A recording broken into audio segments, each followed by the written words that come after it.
comes the money. Here we go. Money talk. Here comes the money. Money, money, money. Dollar, dollar. Dollar, dollar. Ching, ching, bling, bling. Cut the chatter. You ain't talking money, then you're talking no matter.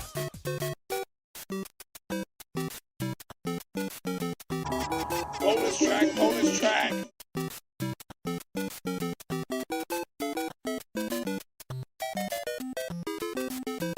That'll cost you extra. See you later, sucker.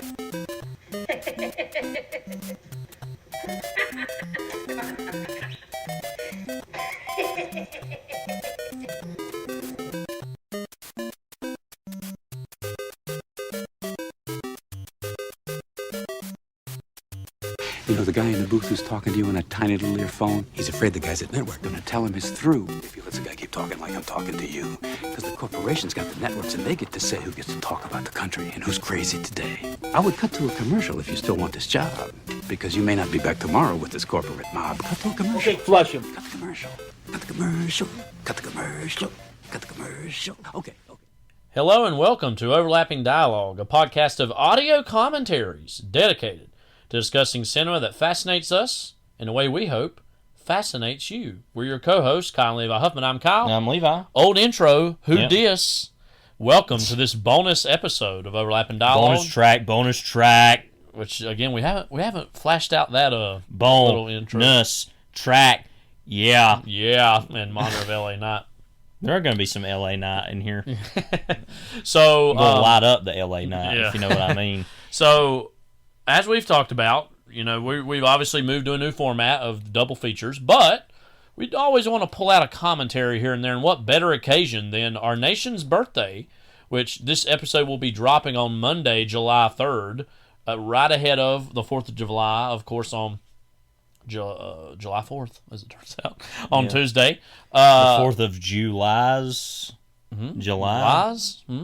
I heard lie in there. I was like, what? Lies, body of lies. No, but since we're doing 90s movies, we thought, you know, what a perfect timing it would be to talk about one of 1996's biggest movies. In fact, the biggest movie of 1996, Independence Day. And we're actually, the episode on 1996 is going to be dropping this coming Friday by this point. So 95. Oh, yeah, we not done? No. Oh, yeah, that's right. That's what I was saying. Right, It would have been nice if we could have done 95 and then done this and then 96, but that's the way it's going to be. Oh, that's right. Now, remember, that will be Kids and GoldenEye. So, yeah. We'll see how that goes. Yeah, we still haven't watched. Well, we've seen GoldenEye tons of times. We've not seen Kids yet. We will be in the next few days in preparation for that. So again, this is. You want to do Reds instead of Kids? I mean, it'd be a much better movie, I'm sure. Yeah. Not really 90s-ish, as it turns out, but oh well. So we're going to do a brief introduction for Independence Day before we get into the movie itself. Independence Day, of course, was a 1996 American science fiction action film directed by Roland Emmerich and written by Emmerich and Dean Devlin. Stars an ensemble cast that consists of Will Smith, Bill Pullman, Jeff Goldblum, Mary McDonnell, Judd Hirsch, probably my favorite member of the cast in this, Margaret Collin, Randy Quaid, how can we forget, Robert Loggia, James Redhorn, and Harvey Fierstein. Film focuses on disparate groups of people who converge in the Nevada desert in the aftermath of a worldwide attack by a powerful extraterrestrial race. Ra's al Ghul With the other people of the world, they launch a counterattack on July 4th, Independence Day. You know what's funny is that it focuses so much on they convene in Vegas. It's like that's like the last hour or 45 minutes of the movie. There's like everything before that too that's kind of just leaving out. I mean, that's an easy way to describe it, but it's kind of like, you kind of have like everything else in the movie before that, though, which is more of my favorite stuff, is everything up until July 3rd, more or less. No, I think which is good. The best thing about this movie is the introduction, and like the first act especially, I think is very strong. Now, I think the movie, as we're going to talk about, is fine later, but it has a really great opening act, I think, as far as introducing all the characters and where they're from and their context. I'm not going to read too much more, but there are a few little things I want to hear.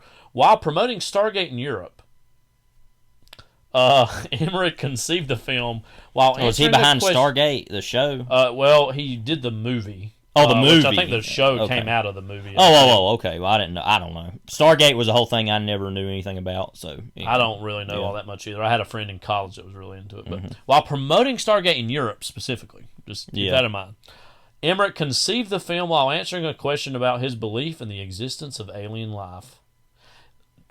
Devlin and Emmerich decided to incorporate a large-scale attack, having noticed that aliens and most alien invasion films travel long distances in outer space and only remain hidden when reaching Earth. I just love the fact that like he was posed a question like, "What do you believe in extraterrestrial life?" And this is the result.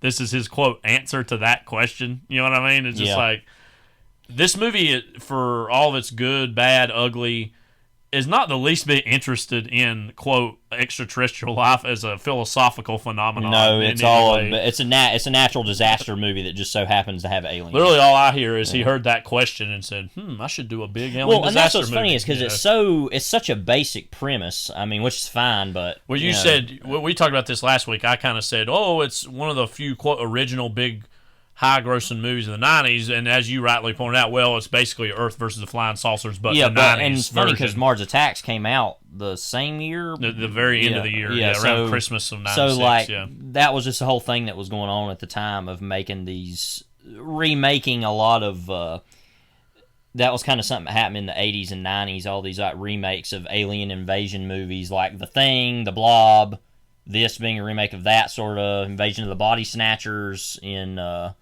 kind of different versions of that, but especially the Abel Ferrara movie. So that was just very common. The Invaders from Mars also remade in the 80s. But this I think is probably the most successful of all of those in being just the big budget. Well, it was definitely a cultural popcorn phenomenon. movie, big movie to go see. Yeah. The other ones are a lot more arty or intentionally more genre-y. Yeah. This is just very much an action disaster movie that happens to have aliens in it randomly. I mean, I think that definitely tracks when you think about later Roland Emmerich movies that are also disaster movies and how similar in many ways they are in terms of the plot and the inciting actions and whatnot. This just happens to be aliens instead of natural and the disasters. aliens aren't biologically like xenomorphs exactly from Alien, but they're pretty similar looking as far as just their basic shape. It's not like the aliens of, say, Close Encounters or even like E.T. Obviously, E.T.'s a creature, but like where they're humanoid-esque in shape. I mean, they're not quite like, say, what the aliens in Nope are, but they're definitely like not humanoid in that way. You know what I mean? I mean, they have faces, I guess, but like insects basically. Sort of. They're weird. I wanted to bring up Mars Attacks ever so briefly. Like some stuff you see in Men in Black not too long after this too, but with also Will Smith. Yeah. Wilhelm Smith. We're huge fans of Mars Attacks and obviously 90s Tim Burton in general. I think some people go a little overboard talking about, oh my God, Mars Attacks is so much better than Independence Day. They even whip out the big word satire. I think that's a very strong word to use for Mars Attacks. I mean, it's definitely going for something different. I mean, it's definitely going for being a more kitschy, open embrace of like 50s, 60s alien invasion films than this is. I feel like this is trying to be more modern and more, quote, contemporary, even amongst its goofiness. Yeah. And again, I love Mars Attacks, and I even like it better than this. But I think we need to worry, tone it down a little bit, calling that a big satire. Because when I think of satire, I'm thinking like Dr. Strangelove or like Network. I mean, things that have a real political bite to them and statement. And Mars Attacks, for all of its great things, is not exactly that. Well, and there's also, apparently, there was some confusion about audiences when that came out later in the year. Some people were like, wait, didn't they kind of do that already? A version of that? Which, of course, is different. But right. Both movies have a kind of they came in peace moment, like, which both end in annihilation. Because there's the part of that in Mars Attacks where they came in peace and allows that dove. Yeah. In this, I feel like there was a moment of it when it's like in the L.A. part where they're up on top of the tower. Yeah. And some guy does something like that, or somebody's or holds up an alien thing or something, and it's like, so they're very similar in a lot of ways. Both have urban and rural settings. Yeah. What really is the ending of Mars Attacks, though? I don't really remember what happens at the end. How do they get rid play of the them? yodeling music or that old like polka music to blow up their brains, or basically what the grandma likes listening to, and they figure it out, and they basically just kill all the aliens that way. And then that's random. I forgot that. It has one of the most random, mysterious endings in the sense it's not quote mysterious, I guess, but like where Jim Brown, who recently just passed away, he's like this like former boxer Basically, in the movie, Jim and Brown, he's like sorta, he's like fighting the aliens, and then it like as they're like there's some characters flying away and look down and see him, and it looks like he's been defeated and dead by the aliens, and then like a scene or two later he's like walking back to his home and like seeing Pam Grier, his wife, and his kids, and it's like, oh, what? It's just very like what happened there, like I don't know. It's kind of like an early version of John C. Reilly at the end of King Kong, Kong Skull Island. Yeah, forgot the name for a second. But yeah. Anyway, we'll just briefly talk about Roland Emmerich. I don't want to go too in depth. Obviously, he's known as almost the auteur of disaster films. Just some of the ones he's made. Again, Stargate's not quite a disaster movie. 98 Godzilla. There's been a lot talked about and written about that movie. Not good, but I have a weird certain nostalgia for it. I watched it a lot growing up. Mm-hmm. The Patriot, that's a disaster and just not being a good Revolutionary War film. Right. Any thoughts on The Patriot being a perennial classroom favorite to be shown by lazy elementary or middle or high school teachers everywhere? Yeah. Did you watch it much in school growing up? No, Like I your actually teachers watched showing? it. Personally, I watched it a lot more on VHS recorded that from was TV. recorded, TV. TBS or TNT. I remember Right. taping it from. And I just watched it because I was an idiot child who liked to watch war on screen. But no, I mean that movie's really bad and deserves no mention in historical bent. Because again, like I said, it gets shown a lot when teaching that era, which is very sad that era hasn't produced as many. Well, great films. and part of that is just because they don't make a lot of those movies, so you can't. There's not a whole lot to choose from. But I would rather just not show a movie than confuse children with BS. But that's just me. Some other ones here. The Day After Tomorrow, which, as I said last time, I used to hate growing up because I thought of how dumb it was. If I saw it now, I might not like it, or might not hate it quite as bad, but it's still pretty, rinse and repeat, disaster kind of thing. 10,000 BC, which I've actually never seen. That actually looks at least a little different for him in terms of being like this prehistoric. Well, that was around the time they were making movies like that and Apocalypto and like that, all those kind of like. Even though Apocalypto, I don't think is as far back in time as 10,000 BC is, obviously, but that very like early man, early civilization kind of movie, survival movie that was a whole thing then. But yeah, I've never seen that either. Then he made that movie Anonymous, which I remember when it came out I didn't see, which is about like the conspiracy that Shakespeare didn't really write his plays or whatever. Didn't see that.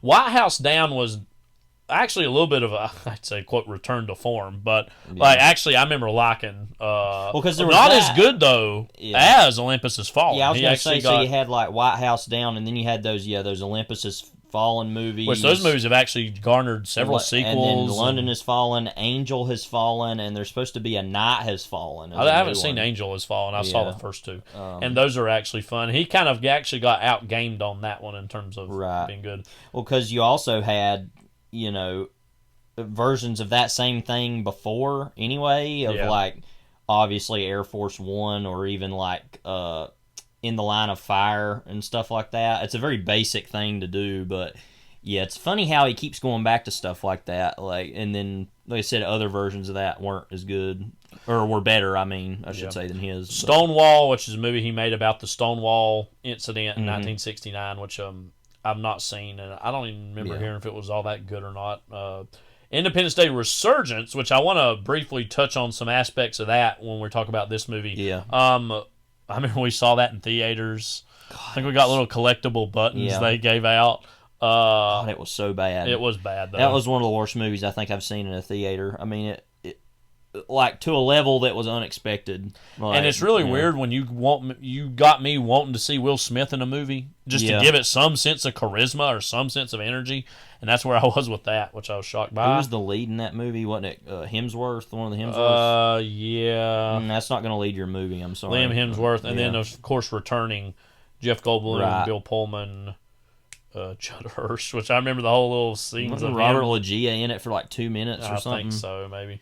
Midway, which is already slowly becoming a movie that I hear people talk about and mention here and there. Yeah, because that's a movie that I remember, like as teaching history and stuff, everybody's always like, oh, you seen Midway? And I'm like, no. And they're like, you ain't seen Midway and you like history. Like, they don't say history, they say history. History. And I'm like, yes, that's a statement you just made that is correct. And I just keep looking at them like, what are you going to do now? Yeah. Anyway. Moonfall, which also seemed like a bit of a return to form. We didn't see that. That one was like, the moon is going to hit the earth. Yeah. It's like, everybody's already dead. Just give up on that. It's like, stupid. But briefly, I want to read about his future projects, as it says here. Also, Geostorm came out around that time, too. So that wasn't him. That was somebody else. But it was definitely like a Roland Emmerich-esque movie. Yeah. And another movie we should mention that was a big 90s movie of this era, disaster movie, something like Twister, which I remember liking. And Dante's Peak and a lot of those movies. Twister was a pretty big movie when it came out. I think Jan de Bont maybe made that. And I remember liking that movie. Now, I don't have quite the nostalgia other people do just because I didn't watch it quite as much, but I remember liking it. It's got a really good cast. Anyways, following the release of Moonfall, Emmerich said he'd been working on a TV series based on T.E. Lawrence for around a decade. Instead, he has three projects he would like to make. A mistaken identity period piece set in 1919 about a young writer having to take control of a film set, another about a conquistador, and the third about the death of Marilyn Monroe. Okay. So, there you go. Do you want to see Roland Emmerich's versions of any of those? You want to see his version of Blonde? No. Yeah. Conquistador? Why not? Other movie. It's funny how long that one movie was explaining it. Yeah. And then the other one is like, just Conquistador, and then Death of Marilyn Monroe. It's like, what? Okay. To briefly go through the cast of this movie, Will Smith as Captain Steve Hiller. By the way, I've got an idea for Roland Emmerich. Retirement. How about that? By the way, I don't mean that in any, death way. Like, just don't make movies anymore. How about that? Will Smith as Captain Steve Hiller, a Marine FA-18 pilot. Again, this and Men in Black, to me, are, like, the best versions of Will Smith, especially Men in Black, because that movie's obviously overall better. Yeah. And specifically, and it's not really even until the end, the pairing of him and Jeff Goldblum was kind of a lightning in the bottle connection, one that you don't necessarily immediately imagine. Will Smith in this movie, what are your thoughts? Welcome to Earth, obviously. Yeah, I mean, I think he's pretty good enough as a lead. Like, we were watching earlier, that scene where he first sees the spaceship. I think it's pretty, good average acting, of just average everyday acting, where he's like, hey, they got something on TV about the quake, and he's just kind of sitting there looking at it, and then he goes out to get the paper, and he's looking at the paper, and then he looks up, and he's like, does that whole thing where he's kind of crumpling the paper. That whole scene's pretty good, and I think he's a good enough lead. One of my favorite lines in the movie is, man, I got to get me one of these. Yeah, he's like flying towards the end, But yeah, I think that he knows how to pilot the alien spacecraft. Yeah, Welcome to Earth. Yeah. I mean, him, Pullman, and Goldblum are all pretty random, weird trio to where it's like, I think this works, mostly. I didn't know this detail. This makes me laugh very deeply. This is one of my favorite sentences I've ever seen on YouTube, by the way. YouTube. The role was originally offered to Ethan Hawke, but he turned it down as he thought the script was terrible. I had no idea, by the way, that he was ever... Was this Reality Bites era? Yeah, it would have been right after that. Yeah, imagine what could have... I'm not even saying it would have been better. It might not even been that different, but imagine Ethan Hawke in the lead of this movie. That would have been very different. Yeah, that's weird. Yeah. But it also, him in that movie, though, that scene, I haven't even seen that movie, but you tell me about it quite a bit. That scene of him and Ben Stiller where they're, going at each other, and he kind of gives him that little look, imagine him doing that to an alien that has him captive or something, and it's like, It's just like what? I just love it's like yeah, I'm gonna go from doing like Sam Shepard plays to this. Like I'm gonna go from Buried Child to this. Like Buried Child. Yeah, that's a Sham Shepard play. Yeah, it's kind of what it sounds like too. Okay. Devlin cool. and Emmerich had always envisioned an African American for the role, and specifically wanted Smith after seeing his performance in 6 Degrees of Separation. So, I do think it is good, and one of the things that makes the movie hold up is that in the 90s it was like, we're going to push a big black movie star into being the lead of Yeah, a I think movie it worked this. to take somebody like being on Fresh Prince, that kind of energy, and putting it in a movie like this of just, this sounds pretentious, and it is, but taking the everyman of somebody like Jimmy Stewart of that era, and then saying, what's our everyman now to put in a movie? Yeah. And it feels really organic and lived in to have that, I said, that kind of persona in a movie like this. I think it works pretty well. But as I said, it's hilarious that I seriously just compared Will Smith to Jimmy Stewart. No, I know what you mean, though. I mean, that sounds like an arch comparison, but right. that does make sense. As far as the era of movie, it should be said also, though, that Jimmy Stewart was never in movies like this when he was like, until Airport, which we still need to finish, by the way. Yeah. Well, this goes to our larger point, like, we now live in a world where we are very accustomed to sci-fi being an A picture as far as the budgets. That was not even exactly totally new by the 90s. That was not what movies were in the 30s and 40s and even in the 50s. Right. That was, really everybody talks about it, but like post Star Wars, that was more commonplace. So again, I'm not the biggest Will Smith fan. I have a lot of problems with him as far as his performances and his personal life, whatever, minefield. But I do think he is pretty good as a lead in this. And again, his combination with Goldblum keep his wife's name out your mouth. I will. Jeff Goldblum. This is the greatest night in television. Jeff Goldblum. We talked about Goldblum a lot on here. David Levinson, an MIT educated satellite engineer and technological expert. This will be the second movie we've actually seen recently with Jeff Goldblum involving aliens. This is true. Yeah, he even played an alien, of course, in Asteroid City. Yeah, we're going to talk about that on the next pod more so. I think I was actually just thinking about this heading into this pod. I think Goldblum has one of the most enviable filmographies in film history in terms of the movies he's been in. He's been in a lot of very successful movies, but also some really great smaller movies too. Yeah. It's strange, but then it's not strange. Every era has its kind of weird, quirky actor who kind of breaks it loose and is a, quote, unconventional movie star. And I don't even know if I'd exactly characterize Goldblum as a movie star in the traditional sense of the word. But, I mean, between this and Jurassic Park, I mean, he had, those were two of the biggest movies of the 90s that he's in.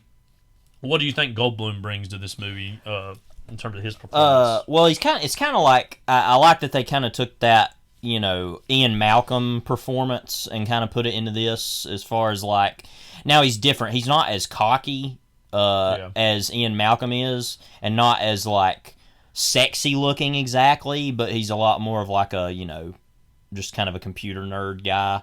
But he works really well for this. I think he's good for that kind of role of because he gets in nowadays. He's kind of seen as the weird guy, and he's gonna act weird and goofy, like He's been in Marvel movies now though, and he's been obviously huge roles in Wes Anderson's movies. But yeah, I think he's really good in this too, and I love him and Judd Hirsch together as father and son. I think is a good. Yeah, we'll mention him really pairing. quick again. Judd Hirsch as Julius Levinson, his father.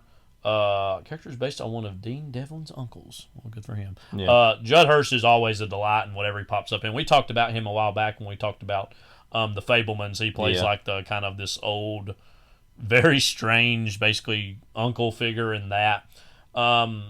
He's a delight, and again, he adds this kind of real world wariness to this insane series of affairs. And I just love too that character ends up being like in the around the tent or umbrella of the president, because they end up being at the White House and then get evacuated with them. So he just happens to be in the midst of all these major decisions and people that are he's around. Connected to that, and then they have to start asking him questions. That's kind of a pretty good little way to be involved, I think, with that stuff.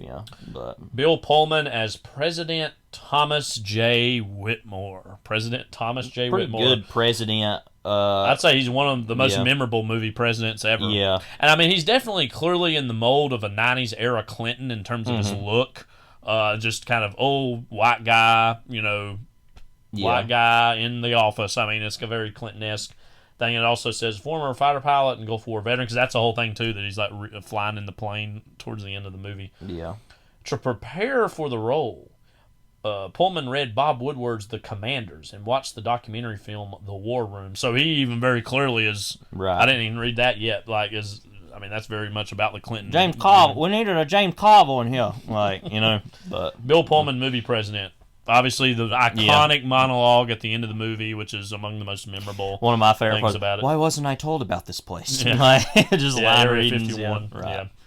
Mary McDonald, First Lady Marilyn Whitmore. She's kind of like unceremoniously dies. She has that whole connection with severely like injured, definitely. the stripper girlfriend of Will Smith, right?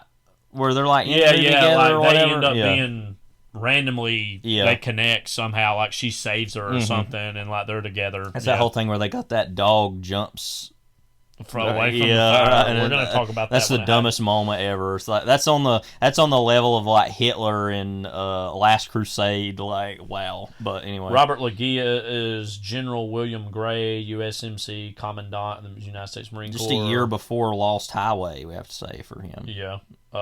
Said he was modeled on a lot of World War II era generals, particularly George Patton. Yeah. What you got, George what Patton I like selling you is that tanks? he's tough, but he's not like, and it's part of the joke. Like Rod Steiger in Mars Attacks is literally like one of the most crazy, craven, bloodthirsty. Like, I forgot he was. And in after that, reading a lot about McCarthy recently, Douglas MacArthur, he reminds me a lot of that. And I think that's kind of clearly modeled on.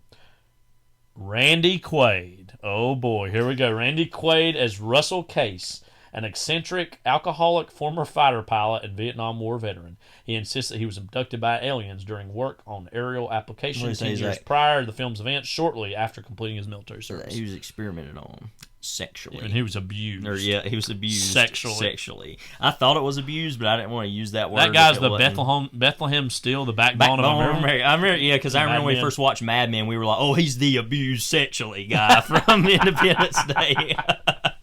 Yeah, but Randy Quaid in this, I mean, he plays a perfect like tinfoil hat freak, like very like, oh, I've seen things, and like this is the most clearly excisable portion of the movie. You know what I mean? Just like it's funny because this section of this movie is him and his family, right? All that stuff is very much like the parts in Mars Attacks. Of the like Jack Black family of people or whatever. And God, who's the dad? We just saw him in the Bond movies. He was in Living Daylights. Oh, you're talking about Timothy Dalton? No, was it? Oh, you're talking about Joe Don Baker? Joe Don Baker, yeah, right. Yeah, he's the I was dad like, in Timothy that. Dalton, was it? Yeah, right, yeah. Yeah, so he's trying to kill him with a shotgun as they're like getting ready to get but yeah, killed. he's an interesting wrinkle to put in this. Of course, his death is the all-time like. I mean, it does have that. That does that. But if I'm just like looking at, but how you could can even we get trim Robert this Loggia movie? to do that if you really wanted to. Like if the movie demanded it, you could use somebody else for that. But, yeah. But you don't get the line reading of "Hey boys, I'm back." Like he's like, "Oh yeah, I'm gonna screw y'all now." Like sexually. I mean, again, I kind of delight in it, but also that's my least favorite stuff in the movie is all that. You know what I mean? Yeah, so I think the whole dynamic of we should mention her here. Where's she at? It's Goldblum's ex-wife, Margaret Collin. Yeah. Who is White House communications director, works for Pullman. They don't have exactly, it's not a love triangle, but it's like you left me to work in the White House kind of thing. Yeah. I think that's a really interesting kind of cool. Like, you left me to work in the White House. Like cool dynamic. Yeah, right. And that's the interpersonal conflict of the movie is that. And then there's just all this other stuff thrown on top of it that it's like just could go. It's trying to be like a lot of these 90s hyperlink movies of like, let's put, and other than that, 70s disaster movies did the exact same thing where it just overloaded it with stars. So that's not new. But that's just a modern version of it that doesn't work as well, I don't think. But like I said, it just... That's also an attempt to add this more salt of the earth element to the movie because that's ultimately what it's trying military to do. Yeah. and scientists and the West Wing and like all these people, and it kind of has to add that in. Although you could have had more Harvey Fierstein and just accomplished that. All the stuff with him and his mother and his lawyer, like David. Oh my god! Oh my god! As we said, Vivica A. Fox is Jasmine Dubrow. Stephen Hiller's wife or girlfriend, excuse me, and mother of Dylan Dubrow. That kid ends up being like, because Will Smith wasn't in Resurgence, he's like the lead. Well, I don't even think it's the same kid, but it's like that character. Yeah, I'd forgotten that. Yeah. I do like the fact that it's like, this quote stripper who's like thrown into these kind of crazy circumstances. I feel like that would have been a whole other movie with that stuff, and then also like the Randy Quaid stuff. Like that could have been a whole other. That could have been a like Independence Day 1.5. Like the stuff you missed, like like I didn't miss it because it didn't exist. Right. Real quick, go through some other ones. One of my favorite actors in the movie, James Redhorn as Albert Neminsky, Secretary of Defense and former CIA director. He's the one that's like always the wet rag. He's always the wet rag in this, and like he's the one that's like, there is Area 51, and like he knew about it. Because ain't there a whole part at the end where it's like a downtime moment where he's like, I don't trust you anymore or whatever, and fires him in the movie. Yeah, I think towards some point, like maybe towards the end of the second act. Yeah, like and it's like you're done. Like I love that, by the way, his has among the most details. Okay, so let's see what this is. A member of the governmental faction who is aware of the aliens' existence due to the ship recovered at Roswell. Not well liked, lying, arrogant, selfish, crooked, and often at odds with idealists such as Whitmore and Gray. Neminsky embodies a stereotypical corrupt politician, and his ambition is to be elected as president himself. I don't remember that exactly being said, but I'm sure we'll see it. Redhorn described the character as being much like Oliver North. The character's eventual firing lampoons Joe Neminsky, MGM's head of advertising, who made life unpleasant for Devlin and Emmerich when studio executives forced recuts of Stargate. Very similar to like he loves taking out crap on critics and people who don't like him because it's like Siskel and Ebert and Godzilla made fun of. Random. But it's like it's like M. Night Shyamalan version. I think it was like they didn't like this movie, and Godzilla was a response to that. And it's like, you're really going to go after two critics when your movie was like so super successful? How friggin' insecure and stupid is that? Like, it's like who cares? I don't know. Real quick, Harvey Fierstein is Marty Gilbert, David Levinson's co-worker at Compact Cable Television Company, killed in the New York City attack. He's just hilarious in every scene. Yeah. Adam Baldwin, who I forgot. Oh yeah, he's Major Mitchell, USAF Area 51. Adam Baldwin that was in Full Metal Jacket. He's not related to the Baldwin family. He's in this a little bit. Brent Spiner. We talked about him look at last this name, week. though. Dr. Brackish Okun. Yeah. Unkept and highly excitable scientist.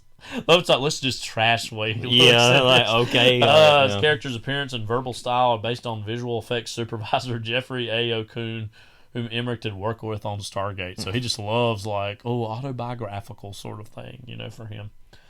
I love he's gone out of his way after the fact to say this is this person and this is this person. It's like, okay, last really person I'll say anything about. Harry Connick Jr. plays basically his goose, his wingman, Will Smith's wingman. Basically, he's killed. At some point in the movie. There's that moment where he gets down on one knee and he's like, this is a wedding ring. And that guy sees him and he's like, don't ask, don't tell era. Right. You know what I mean? Yeah. What works about this movie in general? Just the scope and the sense of scale, I think, especially. Yeah, and I think really just strong. It's pretty funny, genuinely. Yeah, not in the way that you're even necessarily guilty pleasure. Right. Laughing. No, I think it has. It got some good zingers in there. No, it's genuine. I think some genuine comedy, which is good for a movie like this. I think too, to not take itself too seriously. Yeah. But also don't.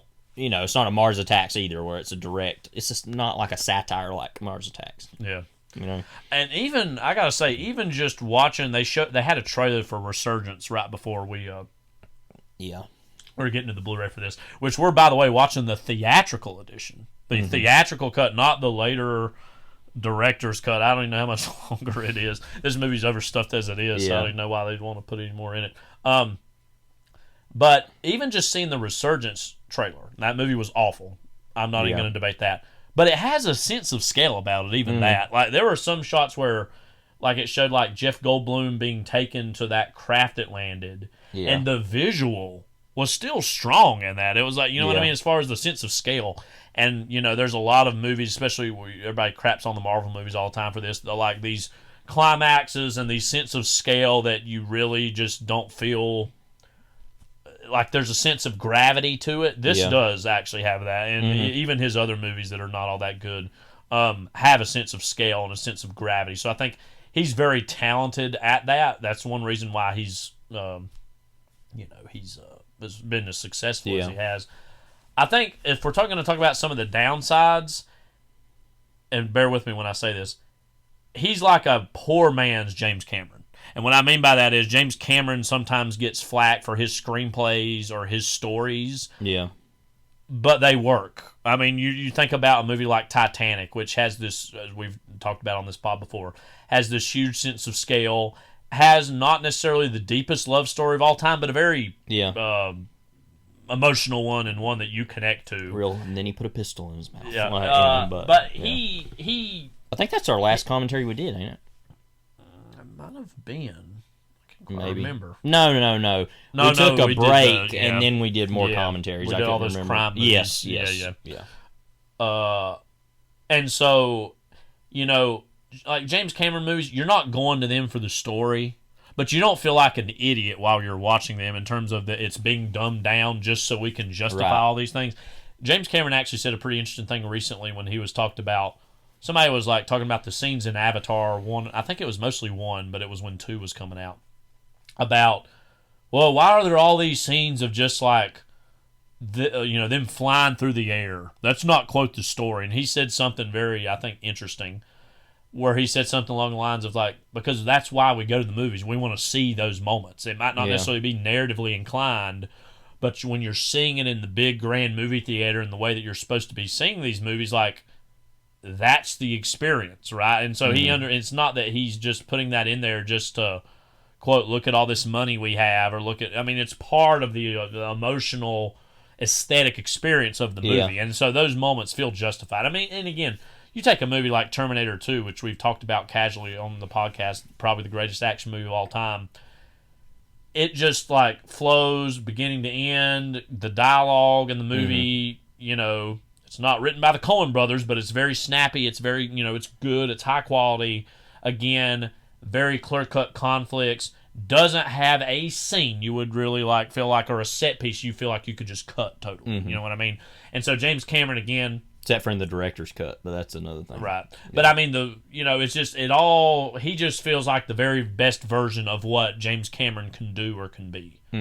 Roland Emmerich is, again, a poor man's version of that in terms of his scripts sometimes make you feel, not this one as much, even though it does have moments we'll talk about, but some of his other movies make you feel dumber having seen them in terms of, we're going to just baseline, boilerplate, move it on. And again, I think something that bumps this up just ever so slightly, as I said, is that dynamic and that not quite love triangle that's going on at the center of the movie, which I think is pretty strong at a script level. It could use, again, in a lot of his movies, and this is true of a lot of major studio releases, you're like, couldn't you have done another pass or two at the script on this? This just feels like a first or second draft that just gets put out.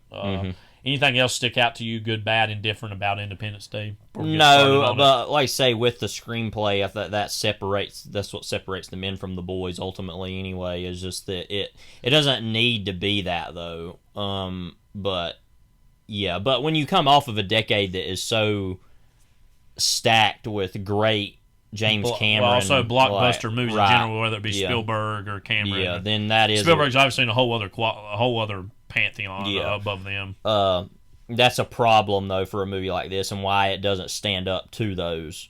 But it still has its own kind of world and kitsch about itself that's a little different than the others, I think. But just to briefly talk about some of the top 10 movies, and then maybe even lower than that, highest grossing movies in the 90s. Number one, of course, was Titanic. Not only was it number one, it was nearly $1 billion more than the number two, which is pretty striking. Star Wars Episode 1, The Phantom Menace, which of course came out at the very end of the decade. Jurassic Park was number 3. This was number 4. The Lion King, Forrest Gump, The Sixth Sense, The Lost World, Jurassic Park, Men in Black, Armageddon. Is there any kind of big takeaways you could look at seeing that list specifically? And then Terminator 2 is like number 11, which is surprising. Well, pretty much a all movie that's right outside of that. Yeah. But are there any commonalities or traits or interesting aspects you look at? Yeah, I mean, You see literally, those top other 10 than movies? Forrest Gump and The Sixth Sense and The Lion King, literally all those are like sci-fi action disaster movies, big blockbusters. And even the Lion King being a Disney movie, that makes sense. Forrest Gump, big tentpole drama. I know that movie was successful. That is frankly surprising, though, that it was that successful. Yeah. And The Sixth Sense has always been the most random to me out of those, because I know that's the highest grossing horror movie ever. I still think. So yeah. And so that's interesting to me, just that made as much money as it did. But yeah, I mean, that just shows you the 90s was full of movies like this. And literally the list of all the other movies there, I mean, Terminator 2 was down lower, but literally all those other kinds of movies are mostly better than this one. Number 50, by the way, is 7. That's pretty random, Yeah. but GoldenEye was 40. yeah. Kids is not on the list. Is Batman Returns in there anywhere? Doesn't look like it. I was wondering if there's any Batman movies there. Which would be interesting, because Batman Forever? It's 47. Really? Made more than... Okay. But yeah, I mean, so that's the clear Batman commonality. Forever didn't make as much money as the Flintstones did. Guess not. Yeah. We mostly watched this movie growing up a lot on TV. Yeah, like I said. It's a movie that it works well on TV. You know what I mean? It's one of those classic cable movies that's going to be playing right around the time you're listening to this, probably on various cable channels. And it's one of those movies you can pop in for like, oh, I want to see this part, and oh, here comes Randy Quaid again. I'm going to check out for a little bit, right. and then But there are certain Randy Quaid moments you do want to see. But and by the way, with him, like it's definitely coasting on the Christmas. yeah, vacation, I mean, he's literally dressed like that. It's like he literally. Oh, he's crazy. Yeah. Mentally impaired uncle type, basically. White trash. Yeah. I mean, because there's literally even the way he's dressed in this. He's always got on that pilot's hat or helmet or whatever. In the other one, he always had that what do you call those hats that have the earmuffs on them? Those that earmuff hat in the thing. 20s or 30s, right? And it's so it's basically the same thing, more or less. We'll have a friggin' pinwheel on top of right? his head. Yeah, but anyway, maybe then he could really fly. Yeah. So we're gonna take. You'll a brief believe break. Randy Quaid can fly. Should have been the tagline. It's the exact same poster. It's the big spaceship above, right. But then it's you will believe Randy Quaid can fly. And maybe even the little the plane going towards it, up in the beam. I think it'd be almost even funnier if or there's doesn't nothing is of that, him at all. But then the tagline was that, and it's what? But anyway, so we're gonna watch the Blu-ray. We're gonna take a brief break to play the trailer, not the teaser trailer, because that's mostly sound and there's not a lot of talking or dialogue in that. But the main theatrical release trailer, and then we're gonna dive right into the movie.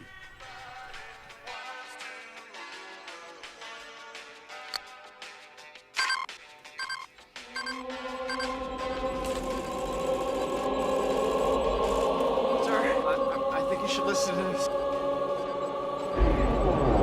This better not be another damn Russian spy job. Boys from air traffic red say the skies are clear. It's the real thing. A radio signal from another world.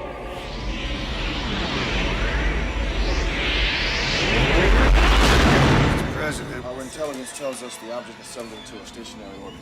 Part of it is broken off into nearly 3 dozen other pieces, smaller than the whole, sir. Yet over 15 miles in width themselves. where are they heading? They should be entering our atmosphere within the next 25 minutes.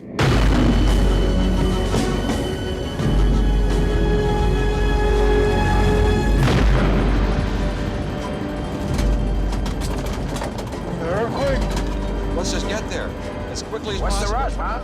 Think we'll get to Washington and won't be there? It is confirmed. unexplained phenomenon is headed for Moscow. It's like a chess. First, they're positioning their pieces using this one signal to synchronize their efforts. And then what? Checkmate. God. I really don't think they flew 90 billion light years to start a fight.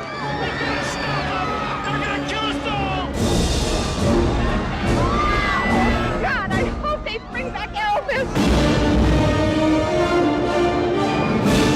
There's gonna be a lot of frightened people out there. Yeah, I'm one of them.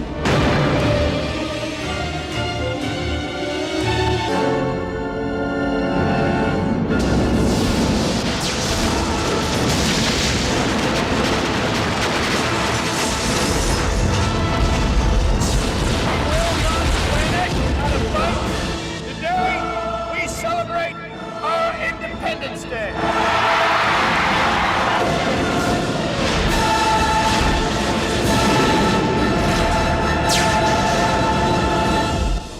Something you want to add to this briefing, Captain Hiller? No, sir. I'm just a little anxious to get up there and whoop E.T.'s ass, that's all. We don't quite get as much Harvey Firestein in that trailer. No. But oh well, such is life. So again, we're watching the Blu-ray for this, and we're hitting play in 5, 4, 3, 2, 1. As we said, was weird. It was a throwback for us. Yeah. You know?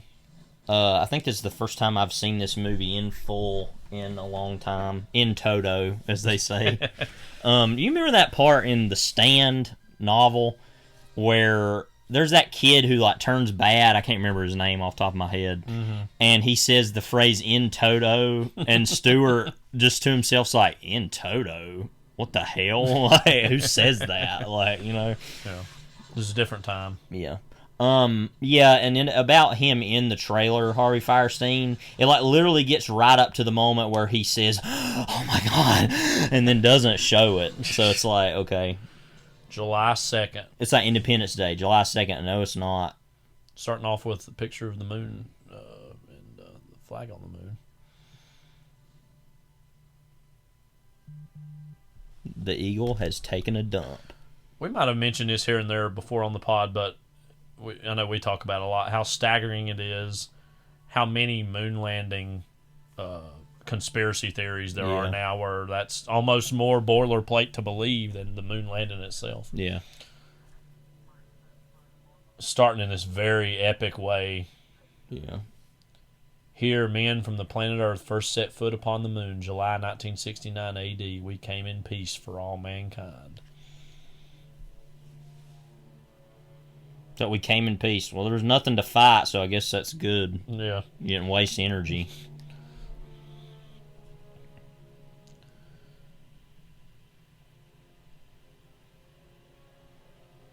Funny they just left that behind, you know, because it's like, well, that was from, you know, in Superman 2, where Zod and Ursa and Non, like, come and fight the astronauts on the moon. And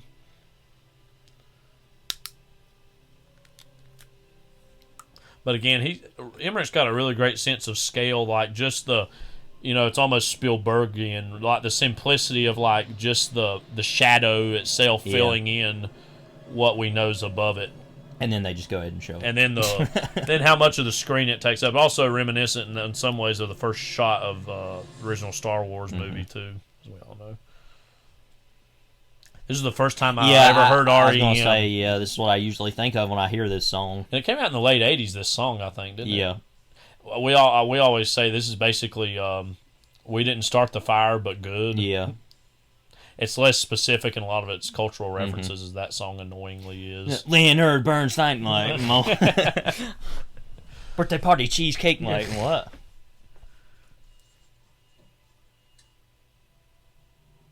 Little on the nose, but you know, we're talking about Roland Emmerich here, so that homie guy from The Mummy. Yeah.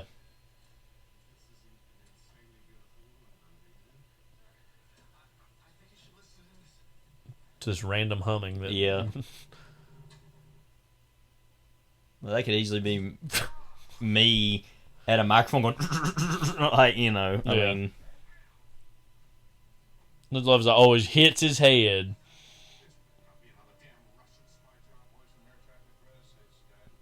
Well, that guy.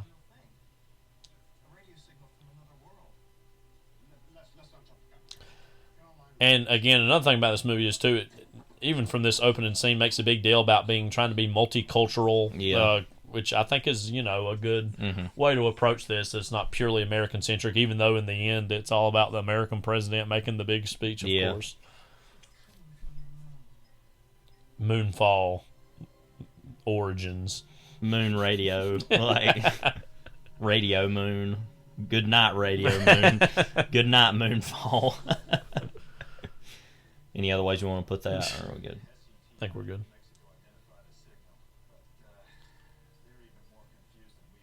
So that guy on the left here with Robert Loggia, as we were saying earlier, was the dad on the Wonder Years from the 80s.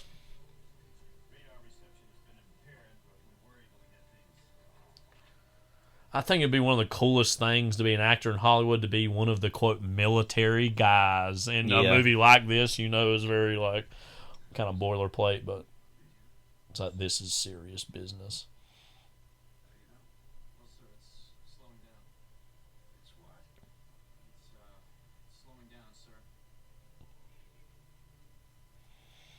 What, his turd when it hits the water, does it slow down or does it speed up, I've been watching that show, The Kingdom, the Lars von Trier show on Mubi. There's a whole thing in that about a character telling another character, you got to watch out for your poop. If it floats, that's good. If it sinks, it's not good, or whatever. And I'll be sure to remember that. Yeah. Is that based on personal research of his, or I have no idea. I don't even think that's true. Out of personal experience, by the way. Yeah. Domestic presidential domesticity. The Residents. There was a lot of movies where the president played a big role in the 90s, specifically like Dave, The American President. This West Wing comes at the end of the 90s, which was a TV show, of course, all about that, but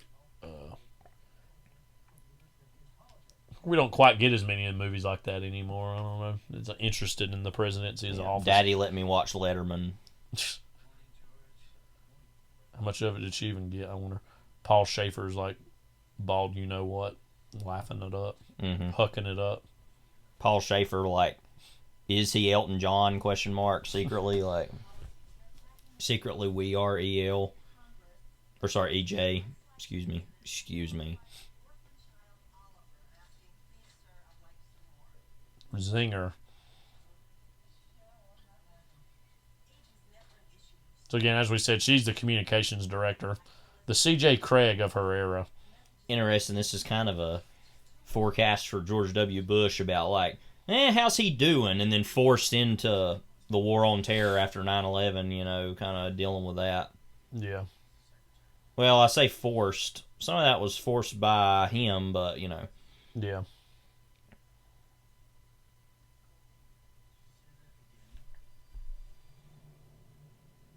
Could you say it again? Yeah, there's that alien invasion going to happen. Like, and again, this, there's a lot of different craft in this movie, and a lot of them are around the biggest cities in the world. Yeah. Mars Attacks was similar in that way. There was a lot of flying saucers in that.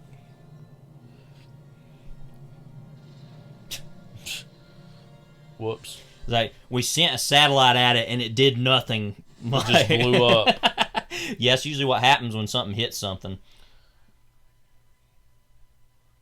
Hell. Central Park, 95 degrees. In 96.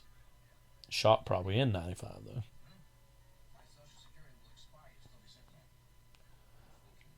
As a lover of chess, I've always wanted to see the chess scene in action in New York City, which I've always heard. Chess scene in action! Conor O'Malley in this movie as a child. He would be in the modern version of it, hopefully, ideally. And he'd be like Harvey Firestein, but like that recent I Think You Should Leave sketch where he's like, about everything. Is like his version of Oh My God.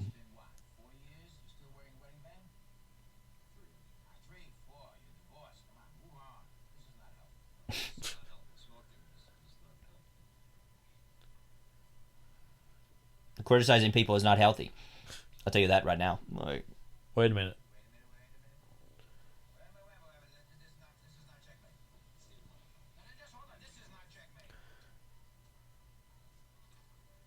Nothing funnier in like when we played chess a lot in my Tiger time at Fred T. Ford, on my teacher at, a lot of the kids.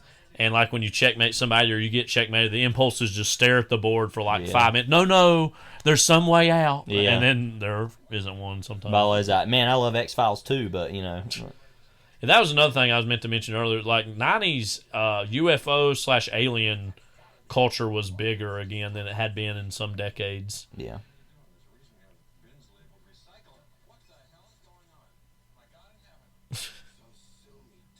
David! So sue me, David!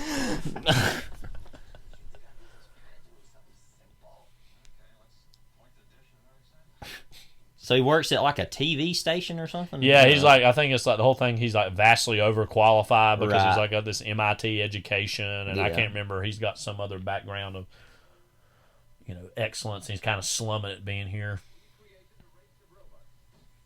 Robots. Of course, the day the Earth stood still. Probably one of the great UFO movies or alien movies, I'd say. I know I haven't you've seen it that more in than a I long have. time. And this one guy's basically Keanu Reeves, but not. Oh, yeah. Yeah. Oh, don't this guy die or something? This guy here Yeah. on the right, I think so, yeah. Oh, God, I can't remember. What's the guy? He's like one of Leo DiCaprio's best friends that's in... It's basically that role in Mars Attacks. Yeah. What's his name? I don't remember. He's part of a, Lucas Haas. Yeah, right. part of an alliterative club, that's all we'll say. 2 words. Yeah. One of them's posse. Yeah. The other one's cat. But, Yeah. Cat posse. Yahoo. Yeah. That's a good question. He's doing the wrong field or something. What if he just slammed it through that house? I mean, wouldn't put it past him.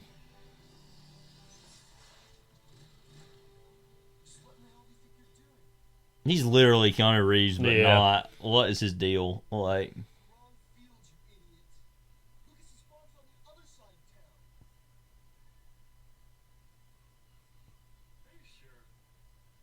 He kind of reminds me of a neighbor of ours right across the road we've had problems with. he does own a plane. He does own a plane. See?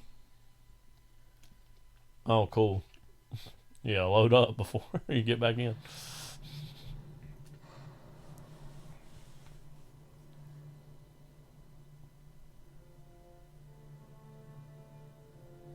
Right. What's always been so refreshing to me about E.T. is that he's like, I just want to collect some plants and be on my way. Goodbye. Like, all these, destroy, like, That's what's funny is I forgot the big mothership contains all those little ships, which are themselves massive. Yeah.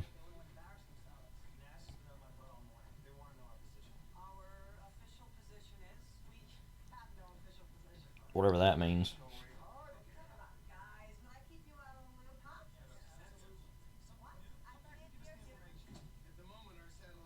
Well, that guy played Zach Morris's dad on Yeah. Saved by Oh, the yeah, Bell. right. Yeah.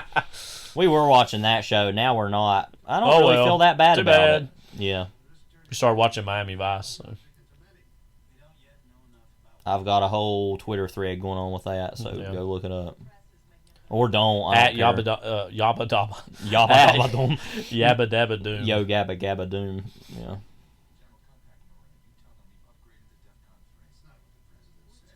Love, he's just making a unilateral decision above the president's head while he's standing right there. I mean, he is the sec def, but still. We're going to jump DEFCON 4 to 3.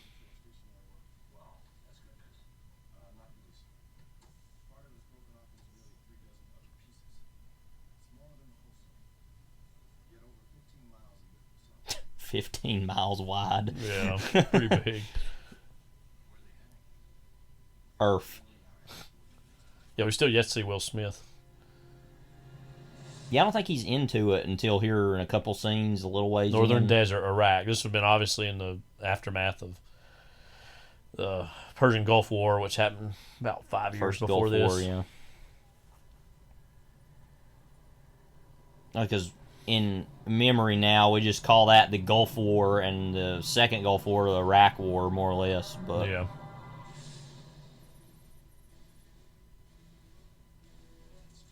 These like awful 90s flash transitions, you know, it's like, please.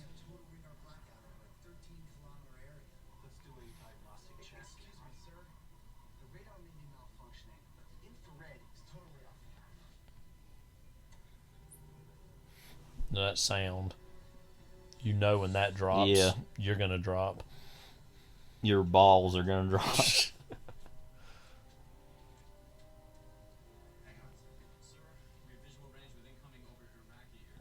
They never even try to hit one of these with a nuke, do they?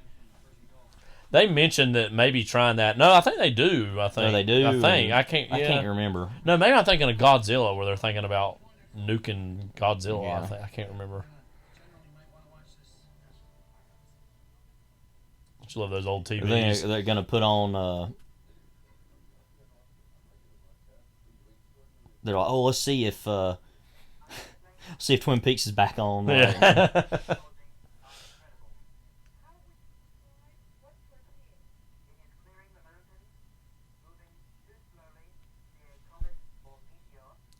There's something grimly hilarious about even the government wants to check and see what the news is showing. Yeah. So again, it's very clearly establishing that they're all over the world, or in Iraq and Russia. Have you ever seen? I don't even remember where I saw this. It's like years ago, on the Wikipedia page for extraterrestrials or UFOs or something. Somebody had made a painting. Had painted a painting of like an ancient civilization being like wiped out by like flying saucers, and it was like this very baroque looking like, and it was just a really weird image that's haunted me forever. I don't think I've seen that. Of like ancient aliens, but not in like the ancient aliens thing of just like what would that have looked like. It's just a weird like image. Yeah, I don't think I've seen that. Meanwhile, whoops! Wow, you're gone.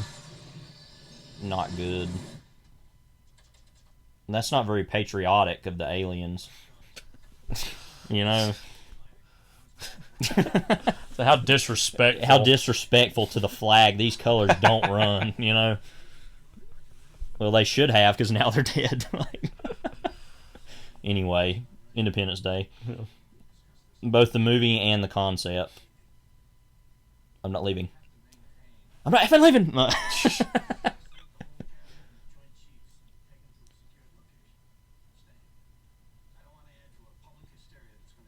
I didn't think about Bill Pullman. What I most saw him in the 90s was Casper. He's the dad in that. Oh, right. Christina Ricci's dad.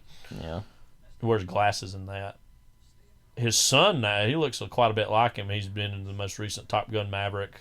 He plays Bob. Oh, that's his son? Yeah. I didn't know that. I can't remember. You talking about the like hot Bob? That's like that random guy with glasses that's like Bob, but he's hot. He's Bob. Like, well, I don't know if they say he's hot exactly. Well, that's but the implication they're making. That like, he's a hot nerd. Like, remember, he had kind of a big-ish role in. Oh, of course, he's also in Lost Highway. I didn't even think about that. Oh, Bill Pullman anthology in that. I guess David Lynch was like, Independence Day, yeah. I'm proud to be an American. Which remember that or whole at least scene I know I'm a freak. In The Return where Cooper is sitting there when he's oh God, what's his name? Can't even barely function. Who? In The Return, when Cooper's in what's his name's body, Dougie Jones, and he's like looking at the American flag in the FBI office, and he's like hears like faintly some patriotic song. And it's like right. It's like, oh, my ex-wife.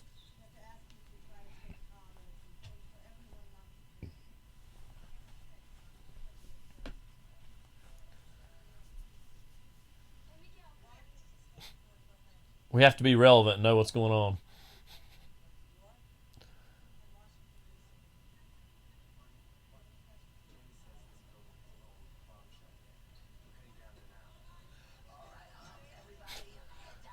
He's got a really bad case of laryngitis all the time. Like cigarettes. Yeah.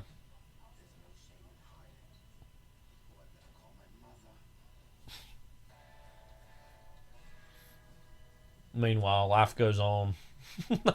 Yeah.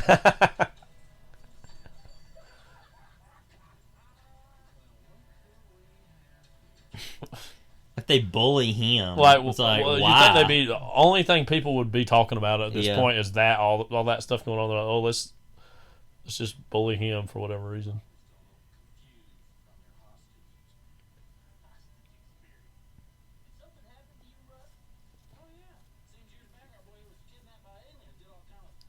No, he kind of looked like Neil Young. A little That bit, guy, yeah. sort of like older Neil Young. He had longer hair too. Yeah.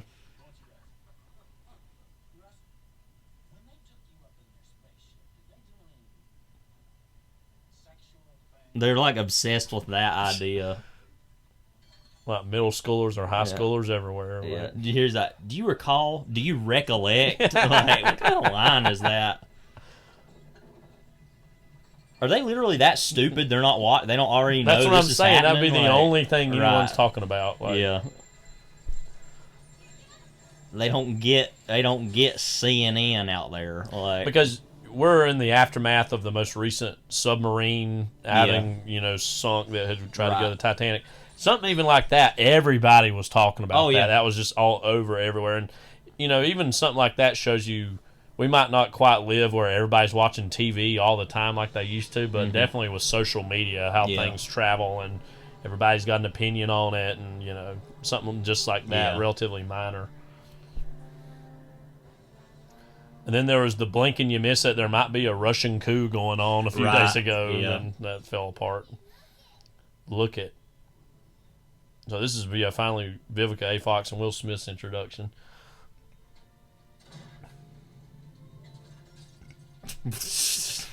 Always gotta love a good glass shatter.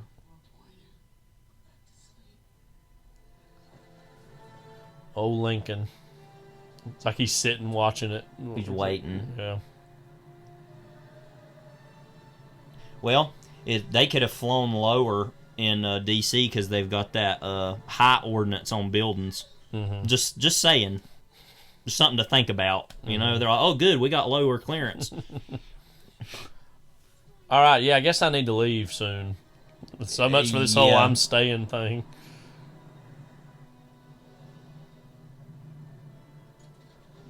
Yes, him and Dalai Lama. Yeah, it's funny. They literally had they're like, oh, we'll stay, and then literally it's above the city. Yeah,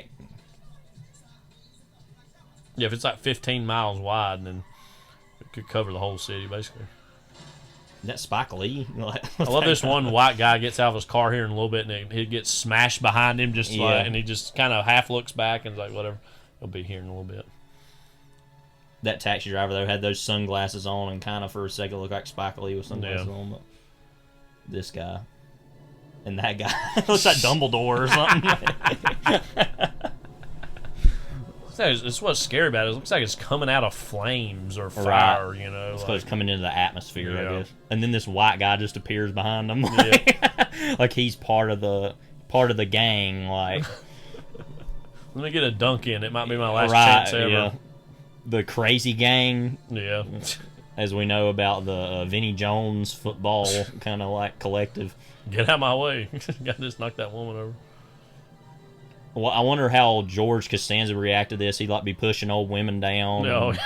When there's a fire or smoke in the apartment at the birthday party. That should have been a late episode of Seinfeld. Is this?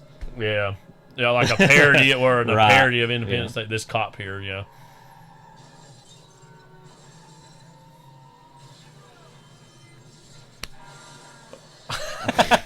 That's what I remember about this movie is the original car crash and all. I always thought this is what car crashes look like. For half a second, I misremembered.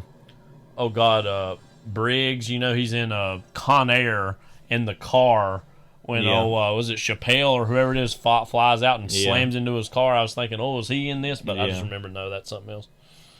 Now There's we its should own say level of though. disaster.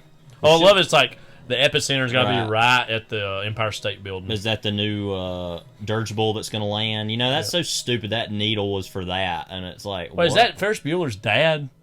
That guy that was right behind him there? It looked like a lot like him. I think so.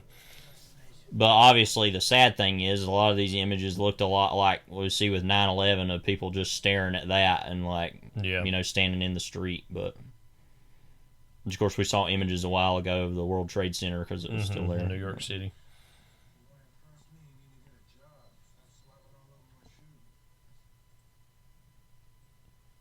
I mean, he's kidding, but for real though, like, why can't animals get jobs? I mean, all the support we give them, like,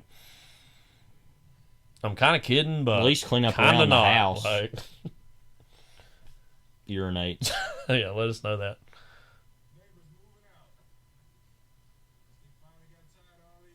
They did that quick. Yeah. Like. I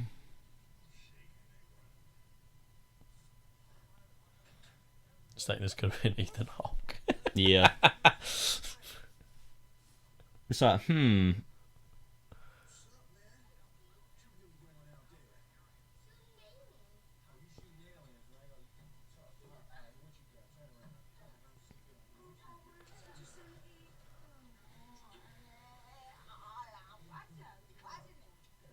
As we were saying earlier, it's a whole thing that they're boyfriend, girlfriend, not married, got a kid, and he's going, is he going to propose to her soon?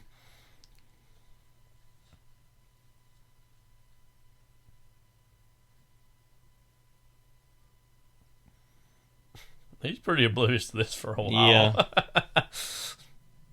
It's literally right there. Yeah, if you literally like, would have even been barely looking. Like, about a little bit. Yeah. Obvious. Imagine CG, you're on but your. not too Imagine bad. you're on your front lawn That and you image, look though, up you're and like, you're wait, like, what? Like, the big moment coming here. Yeah.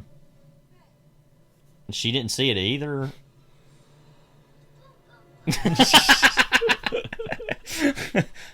If only. Here's the scene. Yeah.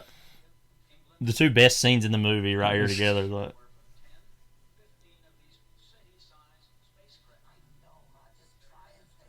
I love that's a whole thing is. Just do it. A little late to leave by this point.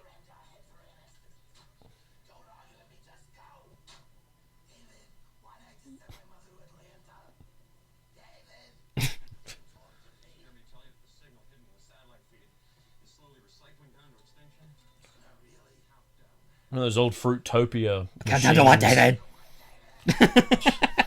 I don't remember those. I remember in the 90s a little bit.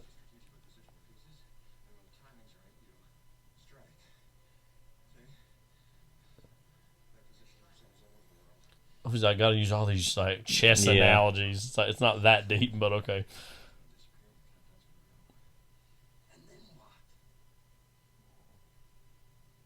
His moment. His Oscar clip should have been this.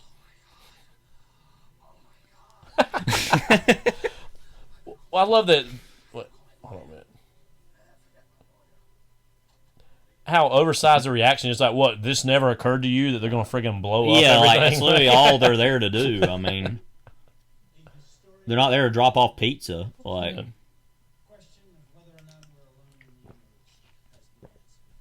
we are. Wait, what? Like, this has all been a test. Like, it never happened, and so it's still happening.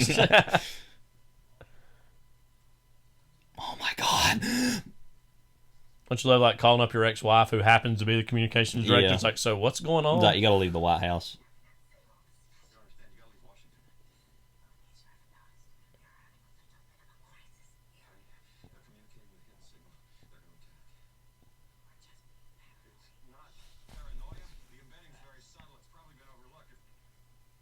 She hangs up. That's it.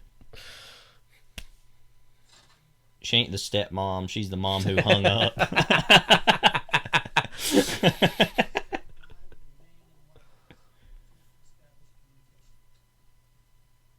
Or what if you saw a shirt that said, "I'm not the dad who's hung up. I'm the dad who's well hung." Just wow, that's always been a great transition. Like, please be calm and leave in an orderly fashion. Then, that's just New York City every day, though.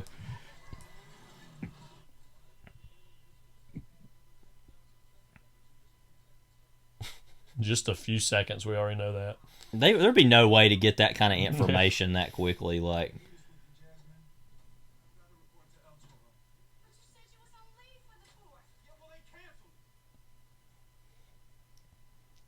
here's another classic. Like, why are you acting like this? Yeah. But another classic, like, why are you leaving us behind? Yeah. It's like, well, you know.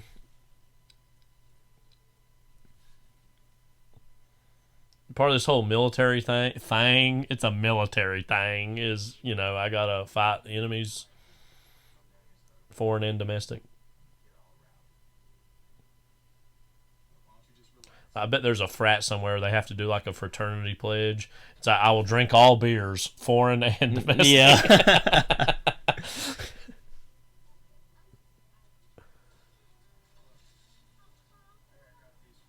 It's probably like the honor society, because that's too smart, witty to be like, bro, like the original bro, like Matt Riddle, you know?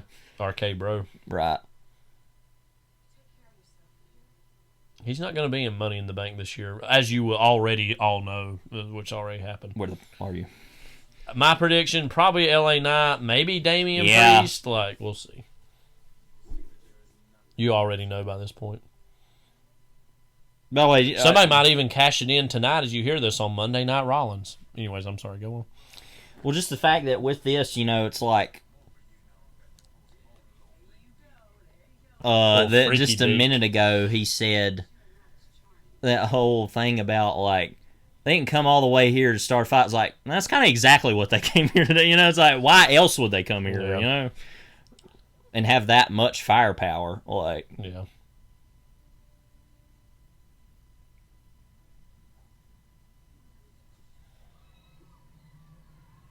It's not good. Glass smashing. Yeah, let me get to my radio here.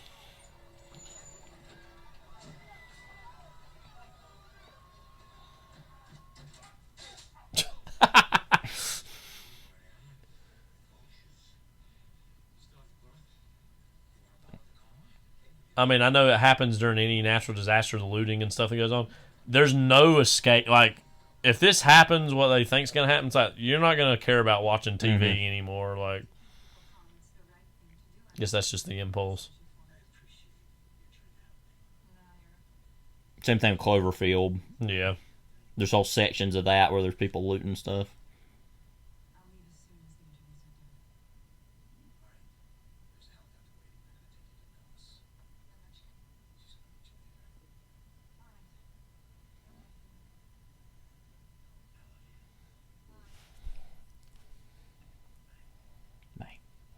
He's got a weird voice. Mm-hmm. Bye.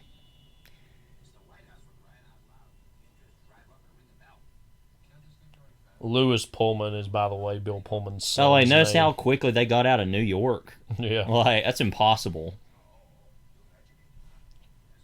Said he's going to be the lead role in the film adaptation, a forthcoming film adaptation of Salem's Lot. I guess they're doing a new version of that.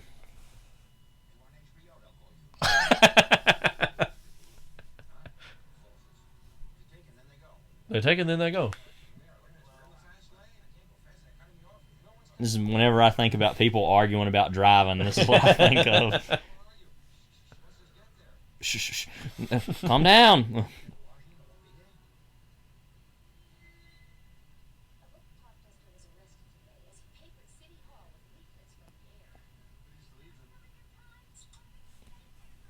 Yeah.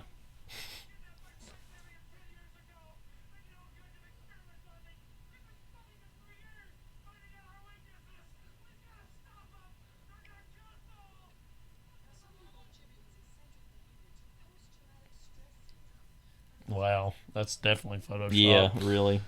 Here we go.